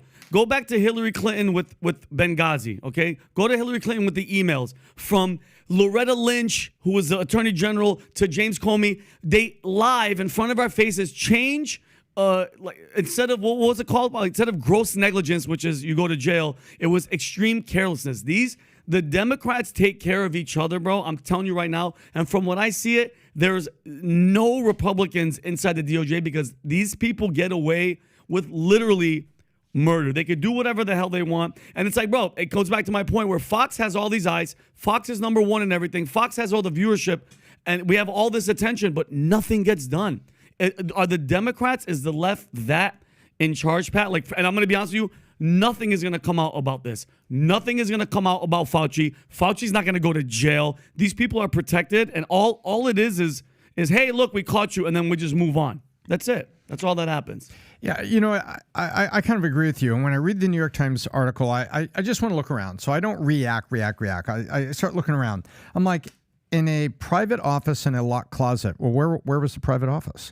And I go looking around and found it's the Penn Biden Center. This is not a government office that had badge readers and stuff like that. This is very similar to what Trump had, a private office at Mar-a-Lago. It's a locked closet at the Penn Biden Center. And by the way, there's a second stack of documents that have been found in his second location, so that Biden had them in multiple locations. So I think that there's a lack of intellectual honesty about, hey, this is another president that had documents off-site, not in a secure government location, and it was merely locked in a closet, because it was a locked closet at Mar-a-Lago too, by the way. So I'm kind of with you, Vinny. You start to read between the lines, and it's like, okay, there's a pass. Okay, there's another pass. Okay, there's a pass, because they just can't wait to get to the end of the article and say, see, nothing to see here. Yeah, and exactly. And I read this yesterday that a large that Biden that center received $54 million, that think tank, from China. So it's kind of weird. You know what I mean? You just and like you said, there's no security. They're just hanging out there.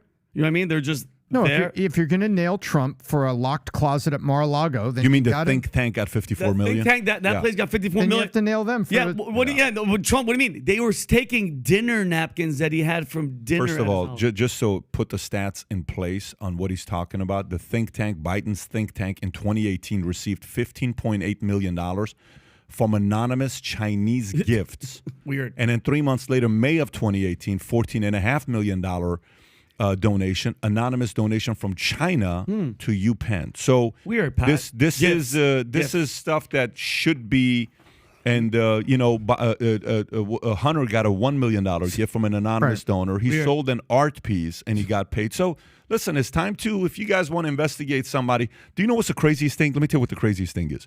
Do you know how sometimes you have a guy that used to work with me, and he would come in, and he would say, you guys are doing this, and he's doing this, and that person's doing this. And I'm like, damn. So at first, I'm a newer sales leader. He's accusing, so imagine you're accusing him of doing something. Mm-hmm. And then you accuse Rob of doing something. And accusing him of doing something. Like, oh, shit, man, this guy's... 3 years later, you know what it was? Everything you accuse others of doing, you were doing. Yeah. The Democrats, the strategy they're using, if you notice a trend, what they do, Republicans don't necessarily do this. Democrats will say, Trump's got Russia, he's colluding with Russia. No, it was Hillary. Yeah. Oh, you know what? This is a travesty for you to have files. No president, no person in a...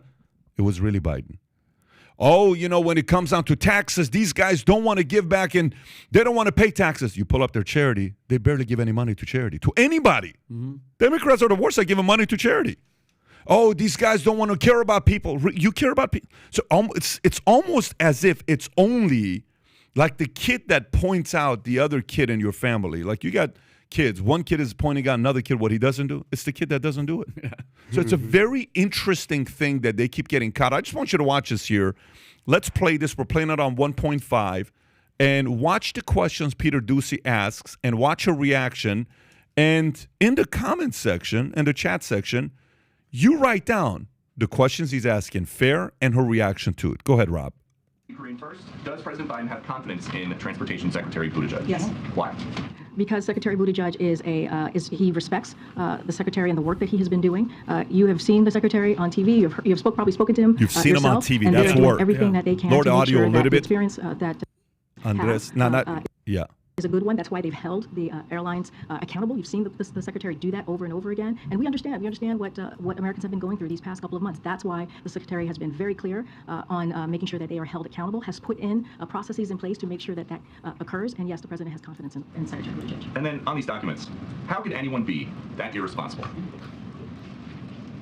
Isn't that what this president says about mishandling classified documents? The president spoke to this personally. He spoke to this personally. He believes that classified documents and information should be taken seriously. He takes them seriously, and he was surprised to learn by any records had been. I disagree. Here's what happened. Here's what happened once his. Well, let me explain to you the process. Here's what happened when his lawyers found out that the documents were there. They immediately turned them over to the archives. Right. But they immediately turned them over to the archives. I'm not going to go into specifics, but what I'm reiterating to you is what you heard from the president yourself, Peter, which is hypocrisy at its best, and how he respects and truly America's getting sick of respects and this. takes this very seriously. And when he knew, and how surprised he was by it, and the actions that the right actions that the lawyers took. Again, this is under investigation, is under review by the Department of Justice, and we're going to let that process continue. How can President Biden be trusted moving forward with America's secrets? Because his lawyers, his team did the right thing. But he had a closet with His classified lawyers information did the that they right. found. How did it get Again, there? Two closets, dude. He was surprised that the records were there. He spoke to this personally. He was surprised that the records were there, and when his lawyers found out and his team found out that they were there, they turned it over to the archives, and now it's being reviewed by the Department of Justice. And just one more. Why didn't President Biden want to see what's really going on at the border?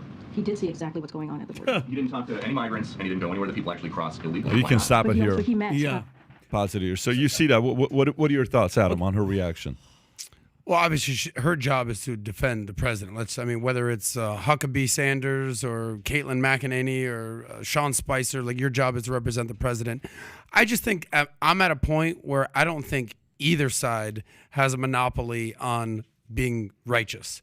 And I don't think either side has a monopoly on lying, cheating, and stealing. So what do I actually think? I think Trump did some shady shit, and I think Biden did some shady shit. And I think both sides are going to call each other out. They're going to have a Don't food do fight. that right now. No, don't do that. Adam. I just did. Great. You can. Then moving forward, we want to ask you for your counsel on this. I'm but what just I'm saying, like, but listen to me. Isolate the concern. Isolate it. Don't give a bullshit answer like that. Why is that bullshit? I think they're both That's guilty. a copping out answer. I don't think so at all. Isolate the concern. In this case, where a person judges the other person, which Biden judged Trump. Trump never judged Biden on this area. Biden's judging Trump on what he did. Then he does it. What do you think about this isolated incident I'll give you a with the way specific Biden answer. handled it? I'll give you a Go specific for it. answer, And I'll don't give you a give a macro cop-out answer. Everybody does it. That's a cop-out answer. Give us a really in-depth analysis of what you think about this. I'm not going to give an answer that you Let's want to hear. hear or It's the not- it's audience not about- wants it's to not- hear. it's I'm going not to give about- my opinion. But it's not about what we It's- or the audience. Listen, no. Hang on one second. It's 2023. We have to improve. You have to improve. Hear me out. No. Listen. This conversation we had the other day together. Don't give a cop-out answer. Give a real answer. If somebody, if you ask me, like right now, okay, if you ask me with Trump, I won't sit there and give an answer about, this. I'm going to say, that's a screw-up of what just happened here. You're hearing this guy, they go raid his house, they go into the wife's closet, public, FBI, Garland, everything. SWAT team at night. Then you hear something like this and you say, they both lied, that's my answer. You think, by the way, if the show is for the audience, you think the audience won with that answer? Okay. I'm asking a real question here. You think the audience wins with that kind of an answer? Yes, because I'll tell you why. Can I? Go ahead. All right. Number one, I'm saying that Biden fucked up, and this is hypocrisy. You did not say that, though. I'm gonna. You're now saying it. I said that he's guilty of hypocrisy, and that no party has a monopoly on righteousness and lying, cheating, and stealing. We just had a conversation with Neil deGrasse Tyson, who in his entire book broke down the fact that both motherfuckers lie and that the Republicans are the party of family values and Republicans preach family values. Well, if you actually look at the numbers, it turns out that the people who stayed married the longest and get the least divorced are the people in Massachusetts and the liberals. This concern? I'm not isolating concern because there's a part of a macro perspective is that Biden lied and he's cheating and stealing and Hunter Biden's guilty. That doesn't mean the fact that Trump didn't lie, cheat, and steal. I think they're all scumbags. So just so you know, sure, I cop but out I don't by saying think that they're both guilty. I don't think so. That. You're saying that Biden's guilty, but Trump's not. No, I think. Is that what you're saying? I think the part about this specific thing of hypocrisy, if you're going to bring that up and to say, it's both sides. No, both sides don't make fake narratives about Russia for 3 years and talk about it on people like you believe it. Okay. Both sides don't create fake narratives about what's going on with, files and they go to his place and embarrass the shit out of the guy. And that's never happened in the history of America to a president.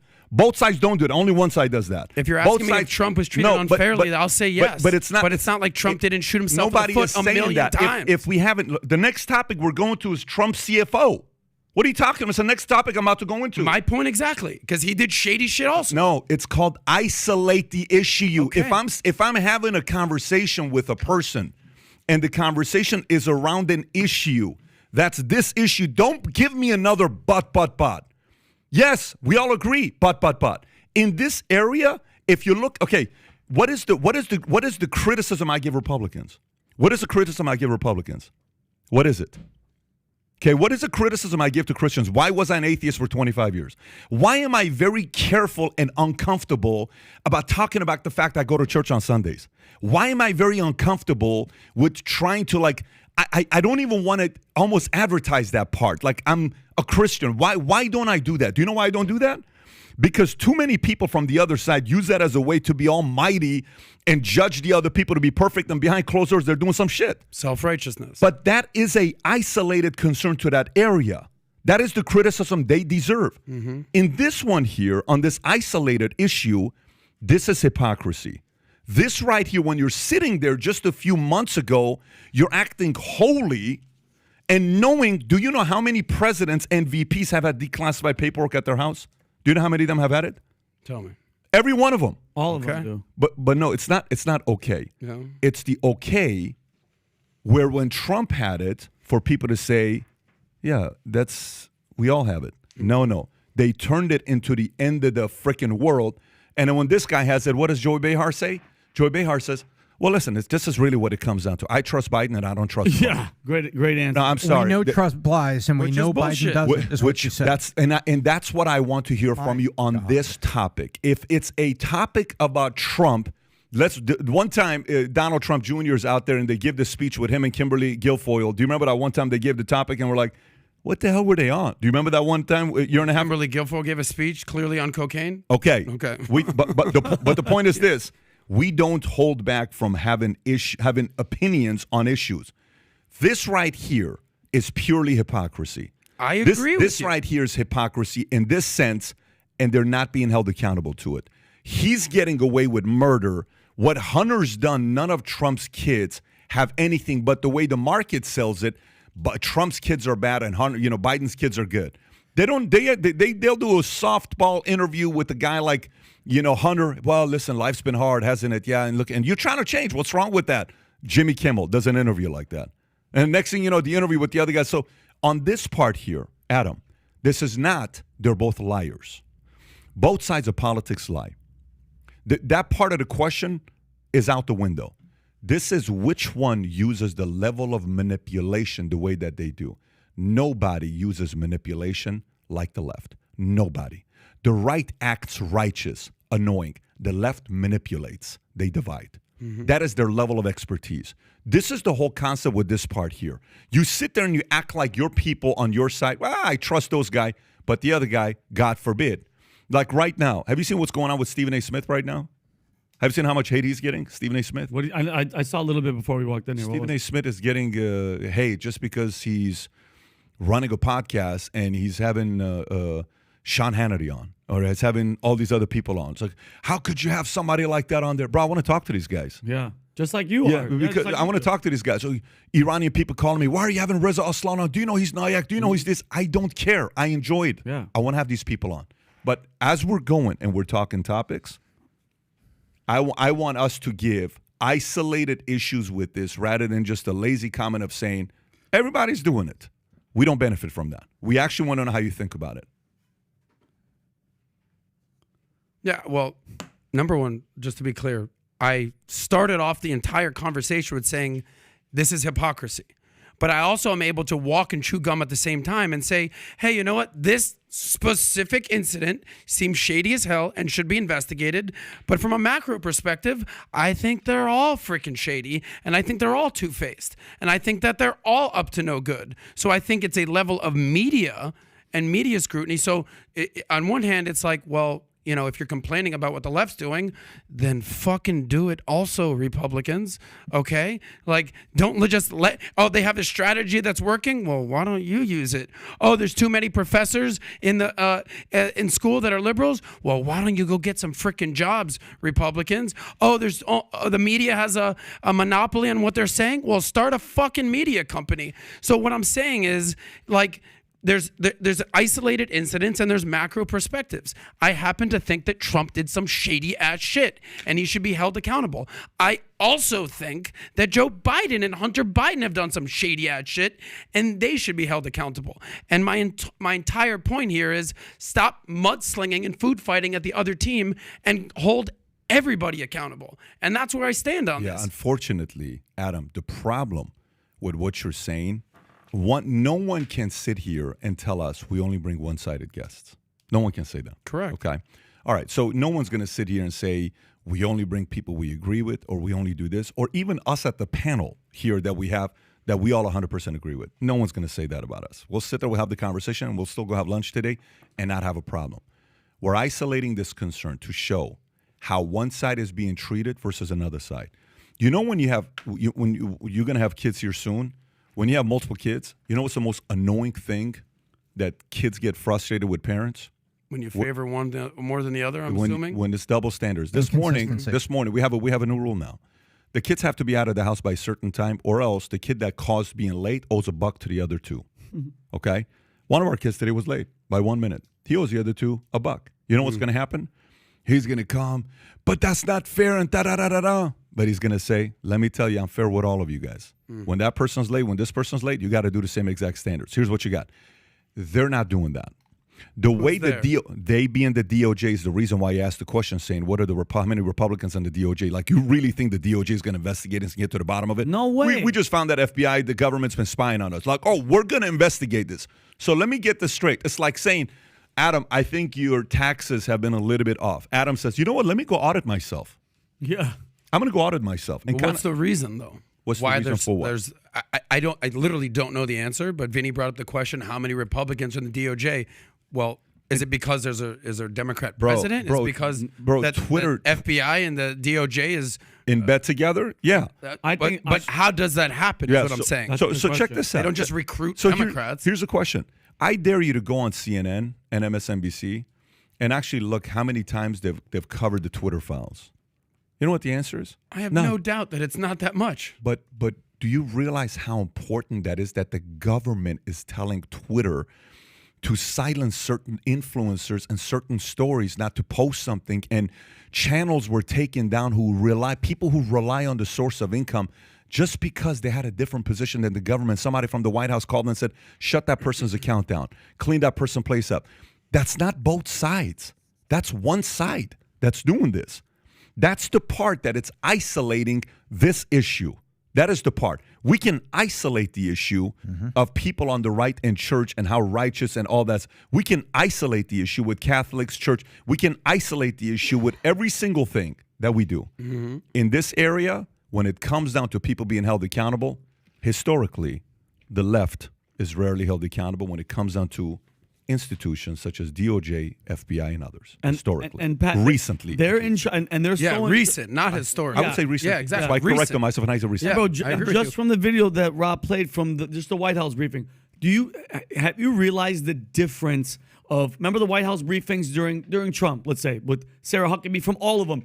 It was a shit show. People were yelling. Everybody, dude, you couldn't even speak in there. Do you see how right now it's just one guy? It's Peter Doocy. He asks he's not aggressive like Jim Acosta. No, sir, Mr. President. It was a shit show. Now it's like everybody's behaved because they're all on the same team. They're quiet. You realize there's only one guy in that whole goddamn room asking tough questions. And they laugh about it. She tells them the bullshit story.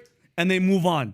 It's like, and look at this goes back to the initial point that I made in the first part of the podcast with why Greg Gutfeld is winning the late night TV wars, is because who's getting into journalism? Who's going into journalism school? Who's becoming writers? Who are the professors? So you're complaining about the effect. What's the cause? What's the symptom of this? Is that more liberal-leaning people are getting into news, media, entertainment, writing, performance. So what do you think it's going to be biased? We talk about liberal media bias. So all you conservatives out there, encourage your kids to become better writers and get into liberal arts and go into media.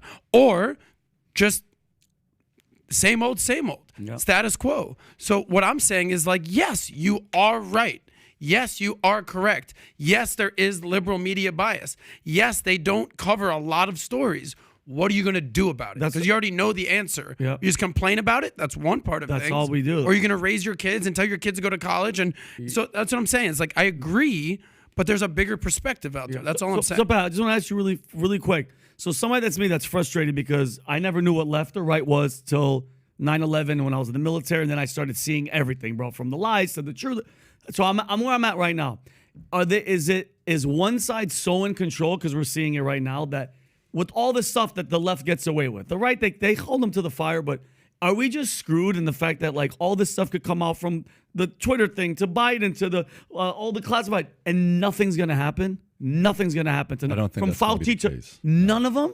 No, I don't think that's the case. I just think it's not going to happen right away. I do think it's going to eventually happen. I do think eventually, the way the House flips when one side abuses power when they have it. Here's the problem.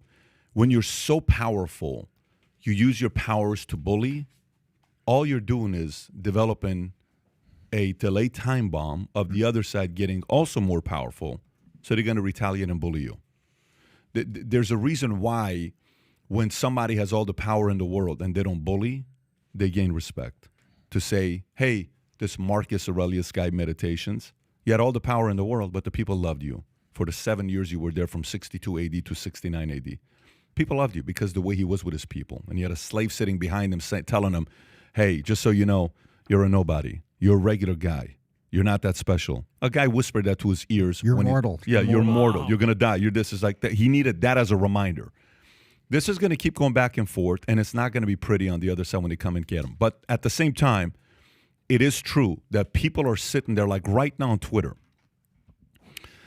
Another student yesterday, unfortunately, had a heart attack and died. 21 years old. Yeah, right? 21 years old. This keeps happening, right? A lot. And guess who cares about that kid's life the most, and who's going to investigate the cause of it the most? His parents. His parents. 100%. Okay.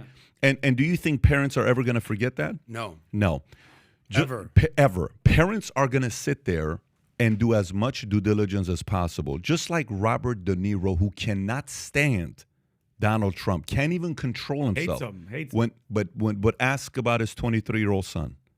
Go ahead and ask how he feels about certain ways things are handled. Go ask about his 23-year-old autistic son, and so see how strong opinions he's got. When it becomes personal to your life, politics don't matter anymore. Things change. And more people are starting to ask these questions, say, why can't we hear the opposing side? There's a video that went viral yesterday, commercial that was made. I posted on Twitter. I don't want to share it because we're on YouTube platform right now. It's called the Kaufman Institute of Coincidence. Okay. Oh. Did you see this video or no? Have you guys seen this or no? The Kaufman Institute. Have you seen this commercial, Kaufman Institute of Coincidence? Yeah, people are starting to ask, why is this happening and why is it not being investigated? So Jon Stewart, he ain't no Republican. He's a guy that's going to say, how come we're not investigating where the virus leaked from? And the answer is what nowadays? Who cares? It's all what's done is done. It's over. Yeah. It's done is done. Yeah, okay. What do you mean what's done is done? Yeah, what's done is done. Hey, studies are coming out saying the people that got the, are the ones most susceptible to continuing the next variant of it. Well, listen, stop being paranoid. Stop being paranoid. Those people who have been pushed like that, Joe and I were talking last night, 2 nights ago. He sends me 4 articles to read about what's going on with after our podcast with Neil deGrasse Tyson. And we're talking, and he did a great podcast with him. He's on multiple podcasts with him. And he said, you may want to go listen to Rogan. Yeah. And Rogan did a podcast with Brett Weinstein. Okay. I'm going to give you the time. I want you to listen after this podcast. I want you to go download Joe's podcast. I'll tell you which time to go to. It's 3.5 hours, but wait till the end for me to give you the time to listen to it. And we'll put it in the comment section in the chat. Put it at the top. Comment it above at the top. So people, if they want to go listen, maybe we put it in the description so people can see it. I'll give you the exact time. Him and Brett are having a conversation, and this is why people love Joe Rogan. This is why everybody in the world has to watch this clip. It's 9 minutes. And he says, well, we have to hold these people accountable, and da-da-da-da-da. And Joe says, no, I disagree. Let me tell you why. He says, look, I've been wrong many times. There are a lot of people that disagreed with me. Some that took it, and now they regret it. I almost took it. When I first did the first podcast with Michael I almost took it. I almost thought about it. And then I did research, and I felt bad. And I this. If we are constantly going to be judging people for mistakes that they made, we're not going to make progress. We have to forgive them. We have to be charitable. I mean, he sounded like a pastor. Uh-huh. I'm not, and he's like the furthest guy from wanting to be a pastor. That message was so flippin' powerful because he says, that's the mindset. Like yesterday, this guy named Dr. Shiva. Can you pull up go to Twitter? He tweets something and says something about Dr. Neil deGrasse Tyson. Just go to my Twitter account. Go to my Twitter account. I retweeted his tweet. If you go to my Twitter account, go to my Twitter account. You go to my Twitter account. He tweets something and he trolls, what's his name? He trolls Neil deGrasse Tyson. Okay, go down. Hopefully these tweets will show up. Go lower. If you can go lower. I hope it's not disappeared. Keep going. What keep a going, song, keep going. Pat. Oh, song, bro. Oh, my keep going. God. Yeah, I know. You have to hear the song. Keep going lower. I hope it doesn't do what it does. It's right there. Okay, right there. Right there at the bottom. At the bottom. So click on that one. Perfect. So zoom in into Dr. Shiva's tweet. Okay? So he says, Neil deGrasse Tyson, your claim everyone must be vaccinated for the collective good is ignorant. As an MIT PhD in systems biology, let me educate you on the immune system so your head may emerge out of Uranus. Oh, wow. I'm sure Patrick Bet-David will host. Okay? Oh, Dr. wow. Shiva. Now, by the way, to give him credit, this guy is potentially recognized for inventing email. Yeah, he's He's not like of email. Yeah, he's not like a regular guy. Email? No. This guy is a invented heavyweight. email? Yeah. So here's my response to him. Here's what I said to him. I said, your approach is part of the problem. Both sides tend to come across arrogant, pompous, and not willing to budge, which doesn't create a climate to have a healthy scientific debate. Both sides can be wrong and right at the same time, and that's okay, which is where people win, okay? So what's the point here? You're inviting a guy to want to debate you, but you're doing it in a way the guy's not going to debate you, okay? So the challenge here is, in this argument, yes, the left may have had vaccine wrong. Yeah. And everybody needs to sit there and say, hey, guys, listen, if you're Catholic, we got some things wrong. If you're this, we got some things wrong. Can we all improve? Can we synergize and come together? Or what is it that we're going to be doing? Well, we have to isolate concerns and issues and address them head on.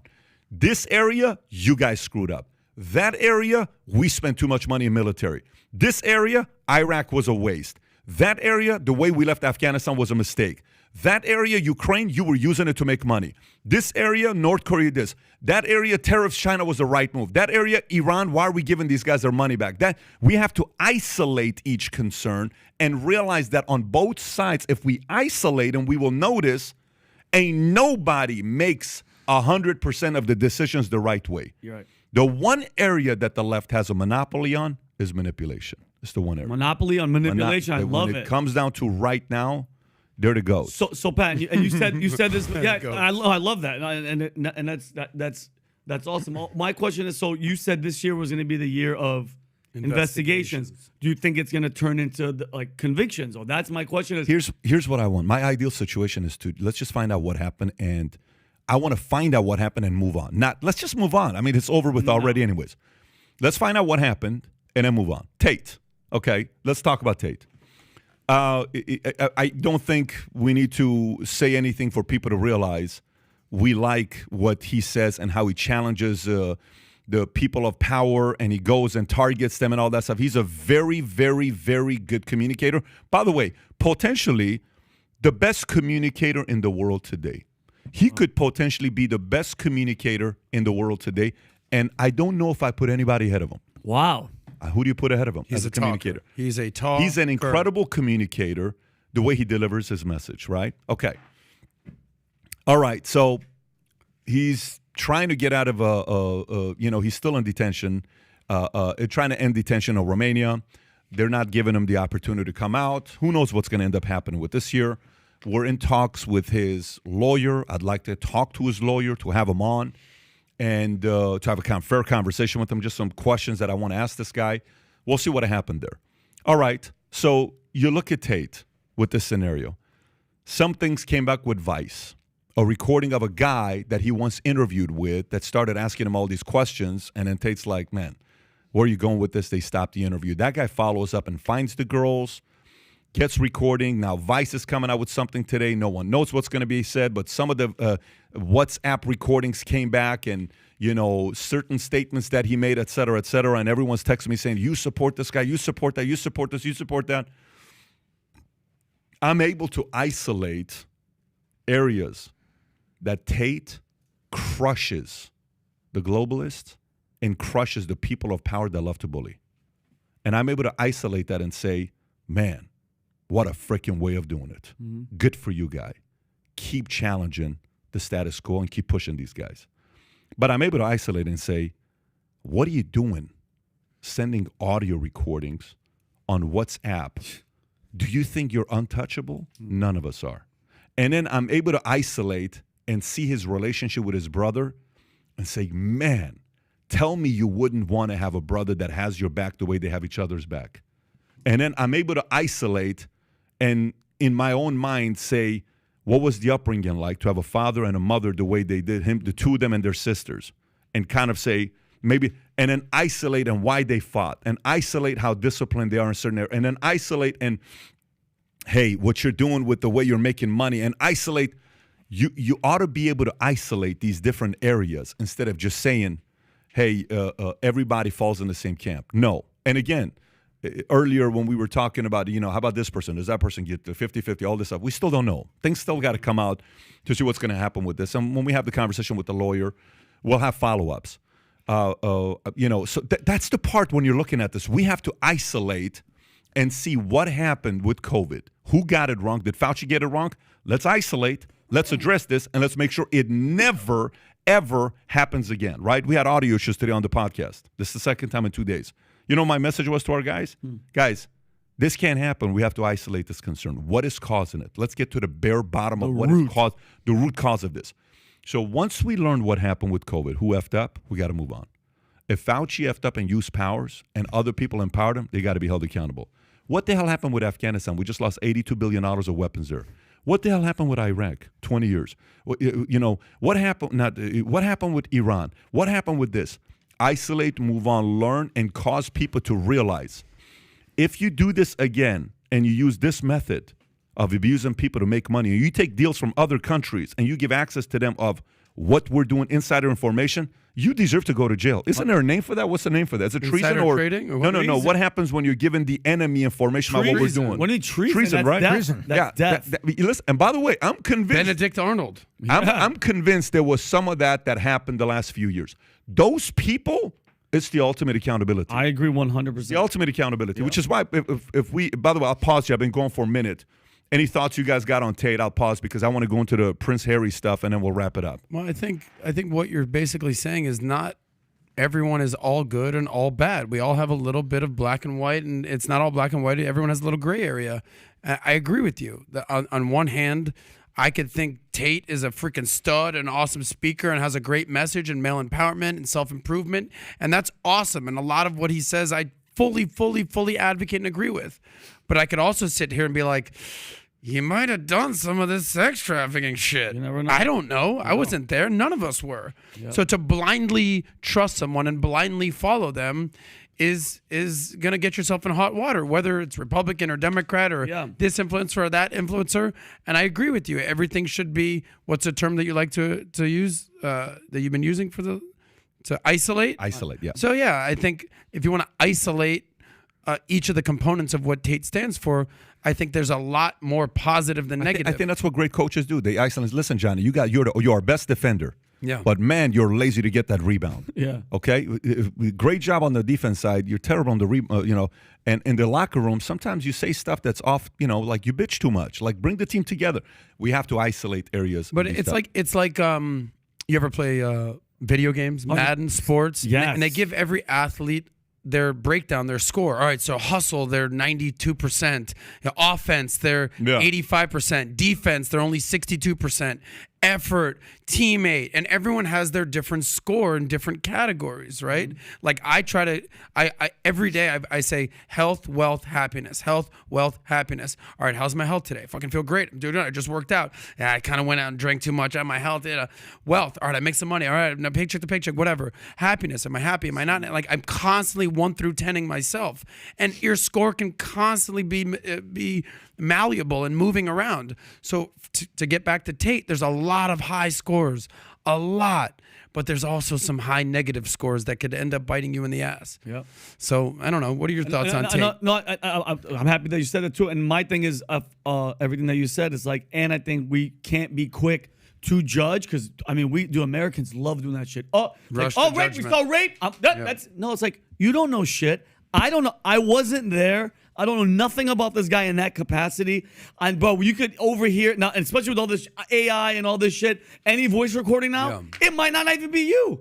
I don't trust any of that shit, bro. I don't trust any of it. I saw a video where somebody made Barack Obama was sitting there and speaking. It wasn't him. It looked exactly like him, and this was years ago, bro. Who knows that? So like I said, we're quick to judge. Slow down. Give the person the benefit of the doubt until it's real, but then you nail it. Held them accountable when this shit does come out. So we'll go back to Pat and we'll wrap this up. But I think what we're really talking about here is the thing called intellectual honesty. And intellectual honesty is going in to evaluate something, isolating the issue, and just being really objective about what you see.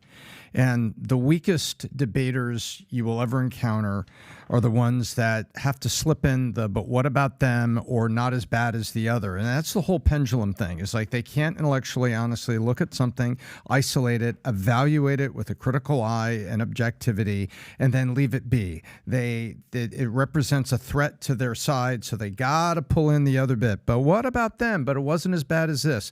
And that is just weak-willed arguing that great jurists in this country, when you read about the Supreme Court justice and some of the great jurists we've had, have the ability, what they call, it's not carrying a rope into the courthouse, right? You're not bringing in something with you that's going to judge your ultimate decision. You intellectually, honestly look at it. And I think that's what we're talking about here. And I think that the media has lost the way to do it. And I think if you look at yourself in the mirror, at times each one of us loses the ability to do that. And this is what Pat's talking about. Isolate it, judge it, assess it to the benefit of our audience who wants to know and wants to hear these views. Let's move on. Meaning isolate and let's move on. That's it. Yeah, okay, so last thoughts here. Harry, record-breaking day, sold 1.45 million copies day one in U.S., U.K., and Canada.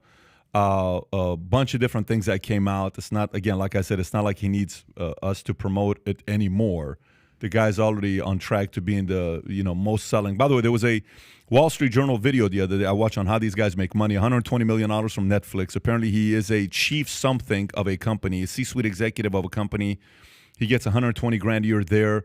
They bought their $14 million house in somewhere in Santa Barbara. What is that one place in Santa Barbara? The high-end community, Tom, that Oprah Winfrey lives in. There's an area. Oh, there's Carpinteria. There's Montecito. Yeah. It's now this week, Montecito. Yeah, that's true. It is Montecito. Bad. So, anyways, you want to tell a couple of the stories, Vinny, on what happened here? Yeah, I read on a New York Post that Prince Harry, he bitterly believed that he was only bred to offer literal spare parts for his brother in case his heir apparent ever needed new organs. And he said, and I quote, 2 years older than me, Willie was the heir, whereas I was the spare.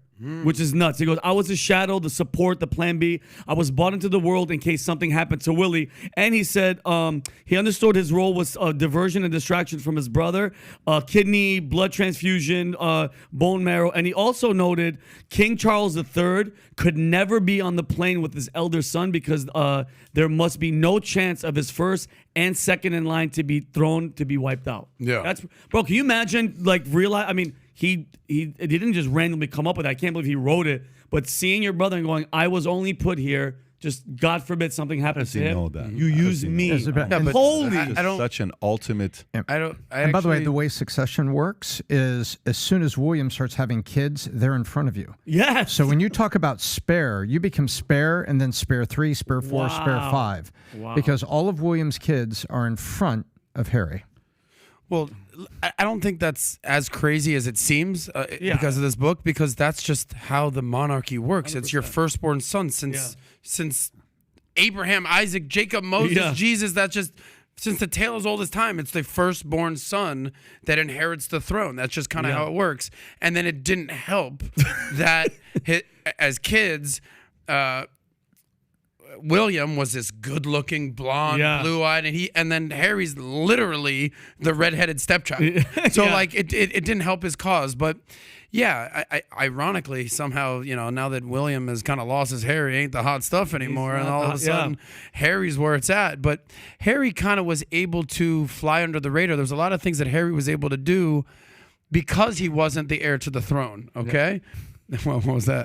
Corrupted just posted a comment, $20 super chat. Shout out to you. Poor Harry is the most abused woman in the last 50 years. and oh my, that's hilarious. What's funny was that my question was, is Harry a pimp or is he a simp? Oh. Because the whole knock on him is like, how good, and this is a little rated R right here. How good must this girl be, Meghan Markle? Oh God. For you to be like, yeah, I'm out. I'm out of the throne. I'm out of the monarchy. I'm just rolling with my girl now. Her skills must be all right, is what I'm saying. Amazing. I don't know if it's just her. I think there's a lot of things that were in this book from the family that was there as well. And he found a girl that he loved, and he's being loyal to her. I respect that. But there's a lot of this goes in here that predates her of just growing up number 2 and everything that went around it, and Kamala and how that relationship happened, him just saying, this is how it happened, this is how I felt. You said, believe me, I didn't read the book, not even one sentence, but you're saying there's stuff that you relate to because he loves his girl and he's just going to give it all up for her? No, I think it's respect. What he's defending his wife with respect, but let's isolate it. The defense of his wife is here, and now he's talking about a lot of other things over here, like his dad getting divorced, his mom dying, all the things there. That predated his wife. So there's a pantheon of things in the book to talk about his various chips and insults and the things that he's really resentful of. And then he falls in love, he gets married, and he's like, okay, this is red line, last straw. You know what Bill Clinton once said?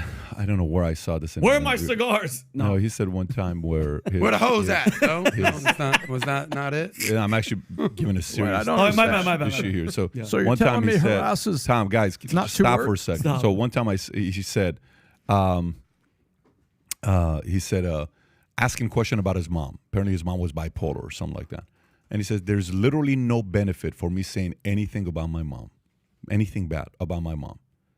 You know, to me, Rob, your mic, to me, that's social intelligence is what that is. Okay? For somebody to say there's literally nothing beneficial of me, no good comes from me criticizing my mother. You can't even find it. Like, wow. And it's a book, Hypomanic Edge talks about him, and another one called First Rate Madness talks about him, talks about Jackson, talks about Kennedy.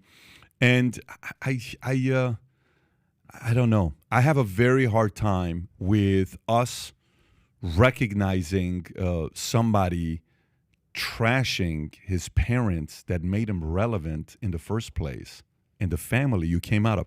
If you weren't from that family, you would have sold 5 copies of your book on day one. Mm-hmm. The only reason you sold 1.5 million copies is because of your lineage and your family. And to allow a woman to be okay with you trashing that legacy, I have a very hard time with that character of the duo. Pat, very, very hard Pat, time. but do you think? And I agree. fully I agree agree with that, by the 100%. way. But do you think also the resentment that he has that what they did to him and that he was a spare even gave him more incentive to be like, you know what, the hell with Guess that. what? Certain things should be motivators that you never tell anybody. Mm-hmm. Certain things in life are great motivators you never reveal to anybody. That's the life. Hey, by the way, you could have been born in Compton. You could have been born in Liberty City. You could have been born in anywhere else. You happen to be born and you're ungrateful. Like the average human being, whether they like him or not, they have to read that and say, I don't give a shit. Make me a spare. Can I be a spare? Spare to Are you kidding? Like, what are you 100%. talking about, bro? Like, you want me to cry about you being a spare? And because of that, you sold 1.5 million copies of your book? I don't know. I don't, because what we're recognizing and making okay is, hey, you know, why don't you go? Like, you know, the whole Kellyanne Conway family with the daughter. Yeah. I'm not a fan. Yeah, this is why I never once watched Keeping Up with Kardashians. I've never watched neither. any of that stuff. One time, I didn't watch it.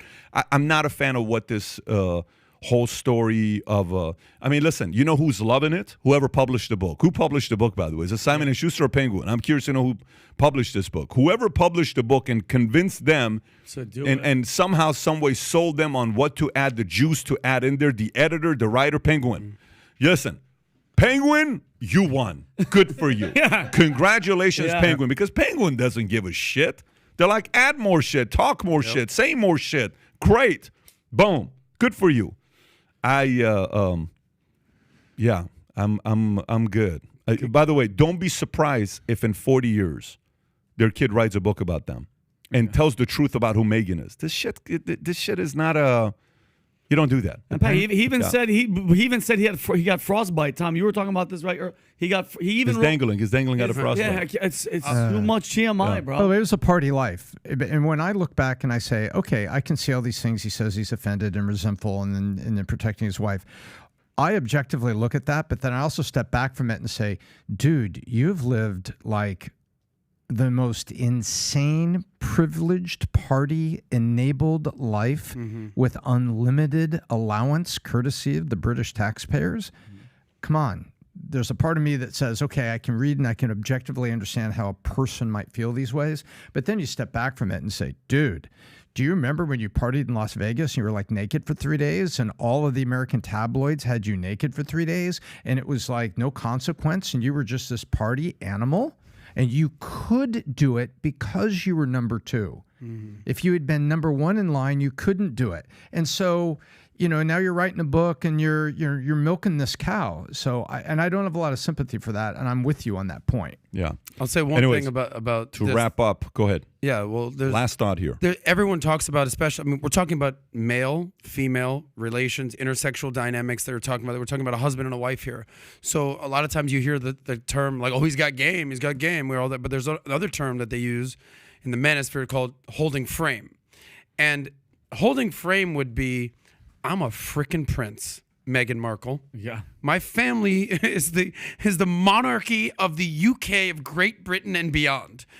You could go back and being a C-list actress on Suits or whatever the hell show she was on, or you could be a freaking princess. Here's the catch, though, baby. You're coming into my world. I'm second in line to the throne. We can do whatever we want in this world, but this is part of it. But I feel like there's an element of this is a representation of the patriarchy, and we're gonna tear this down. And female is the future. That whole thing, and he's succumbed to that rather than holding frame. So that's why I think people lost a lot of respect. Gotta wrap up. Hey, Kai. Okay, so can you? For some of you guys that are texting me, telling me, Pat, we're about to cross 500,000. Are we going to be doing that live podcast? We are. Here's the challenge. It's going to sell out very quickly, and many of you guys are diehard fans that are following the podcast, and I want you guys to be there. So we'll be selling tickets at our new building. It's going to be done when the cigar lounge is done with, and it's going to be sick when you guys come through. We don't know how many people we're going to be selling, maybe 100, maybe 200, maybe 300. If you want to be on that list, what is the can you ask Kai real quick, what is the, Rob, if you got it, Kai, what's Give me 1 second. No, take your time. What's Yo, the key yeah, take your time. word? Yo, Tom, you know what I was thinking about? Can you imagine that phone call? They're like, hey, listen, your brother just, one of his testicles, he got into a car accident. Like, all right, I got to come give mine. You know what I mean? The spare part guy? What do you need? This is Yeah, what happened? this is really bad news. We need both kidneys. Yeah, listen, your brother lost one of his eyes, so now it's you. We're taking it. Is Kai responding or no? You getting a hold of him? Let me just get a hold of Kai here. Give me 1 second. Call my. Oh, by the way, Pat, when you mentioned my cologne, everybody's been messaging me for this cologne. Yes. By the way. And what is Stop. that? What is that cologne? I don't want to say it because I'm not getting sponsored by them. So Okay. Smart man. thank you, Adam. Kai, give me the name so I can tell everybody to text so they're on that list because we got 2,000 subs until we cross 500,000. What's the word? At least it's not that Aramis stuff from 1985. Real quick. We're live.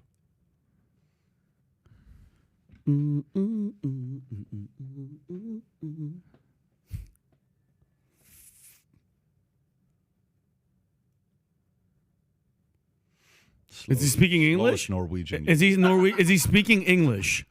What language is he speaking? Time is money, Kai. Okay, all right, here's what we're going to do. You just tell him it. Text the word podcast to 310-340-1132. The word podcast, text it.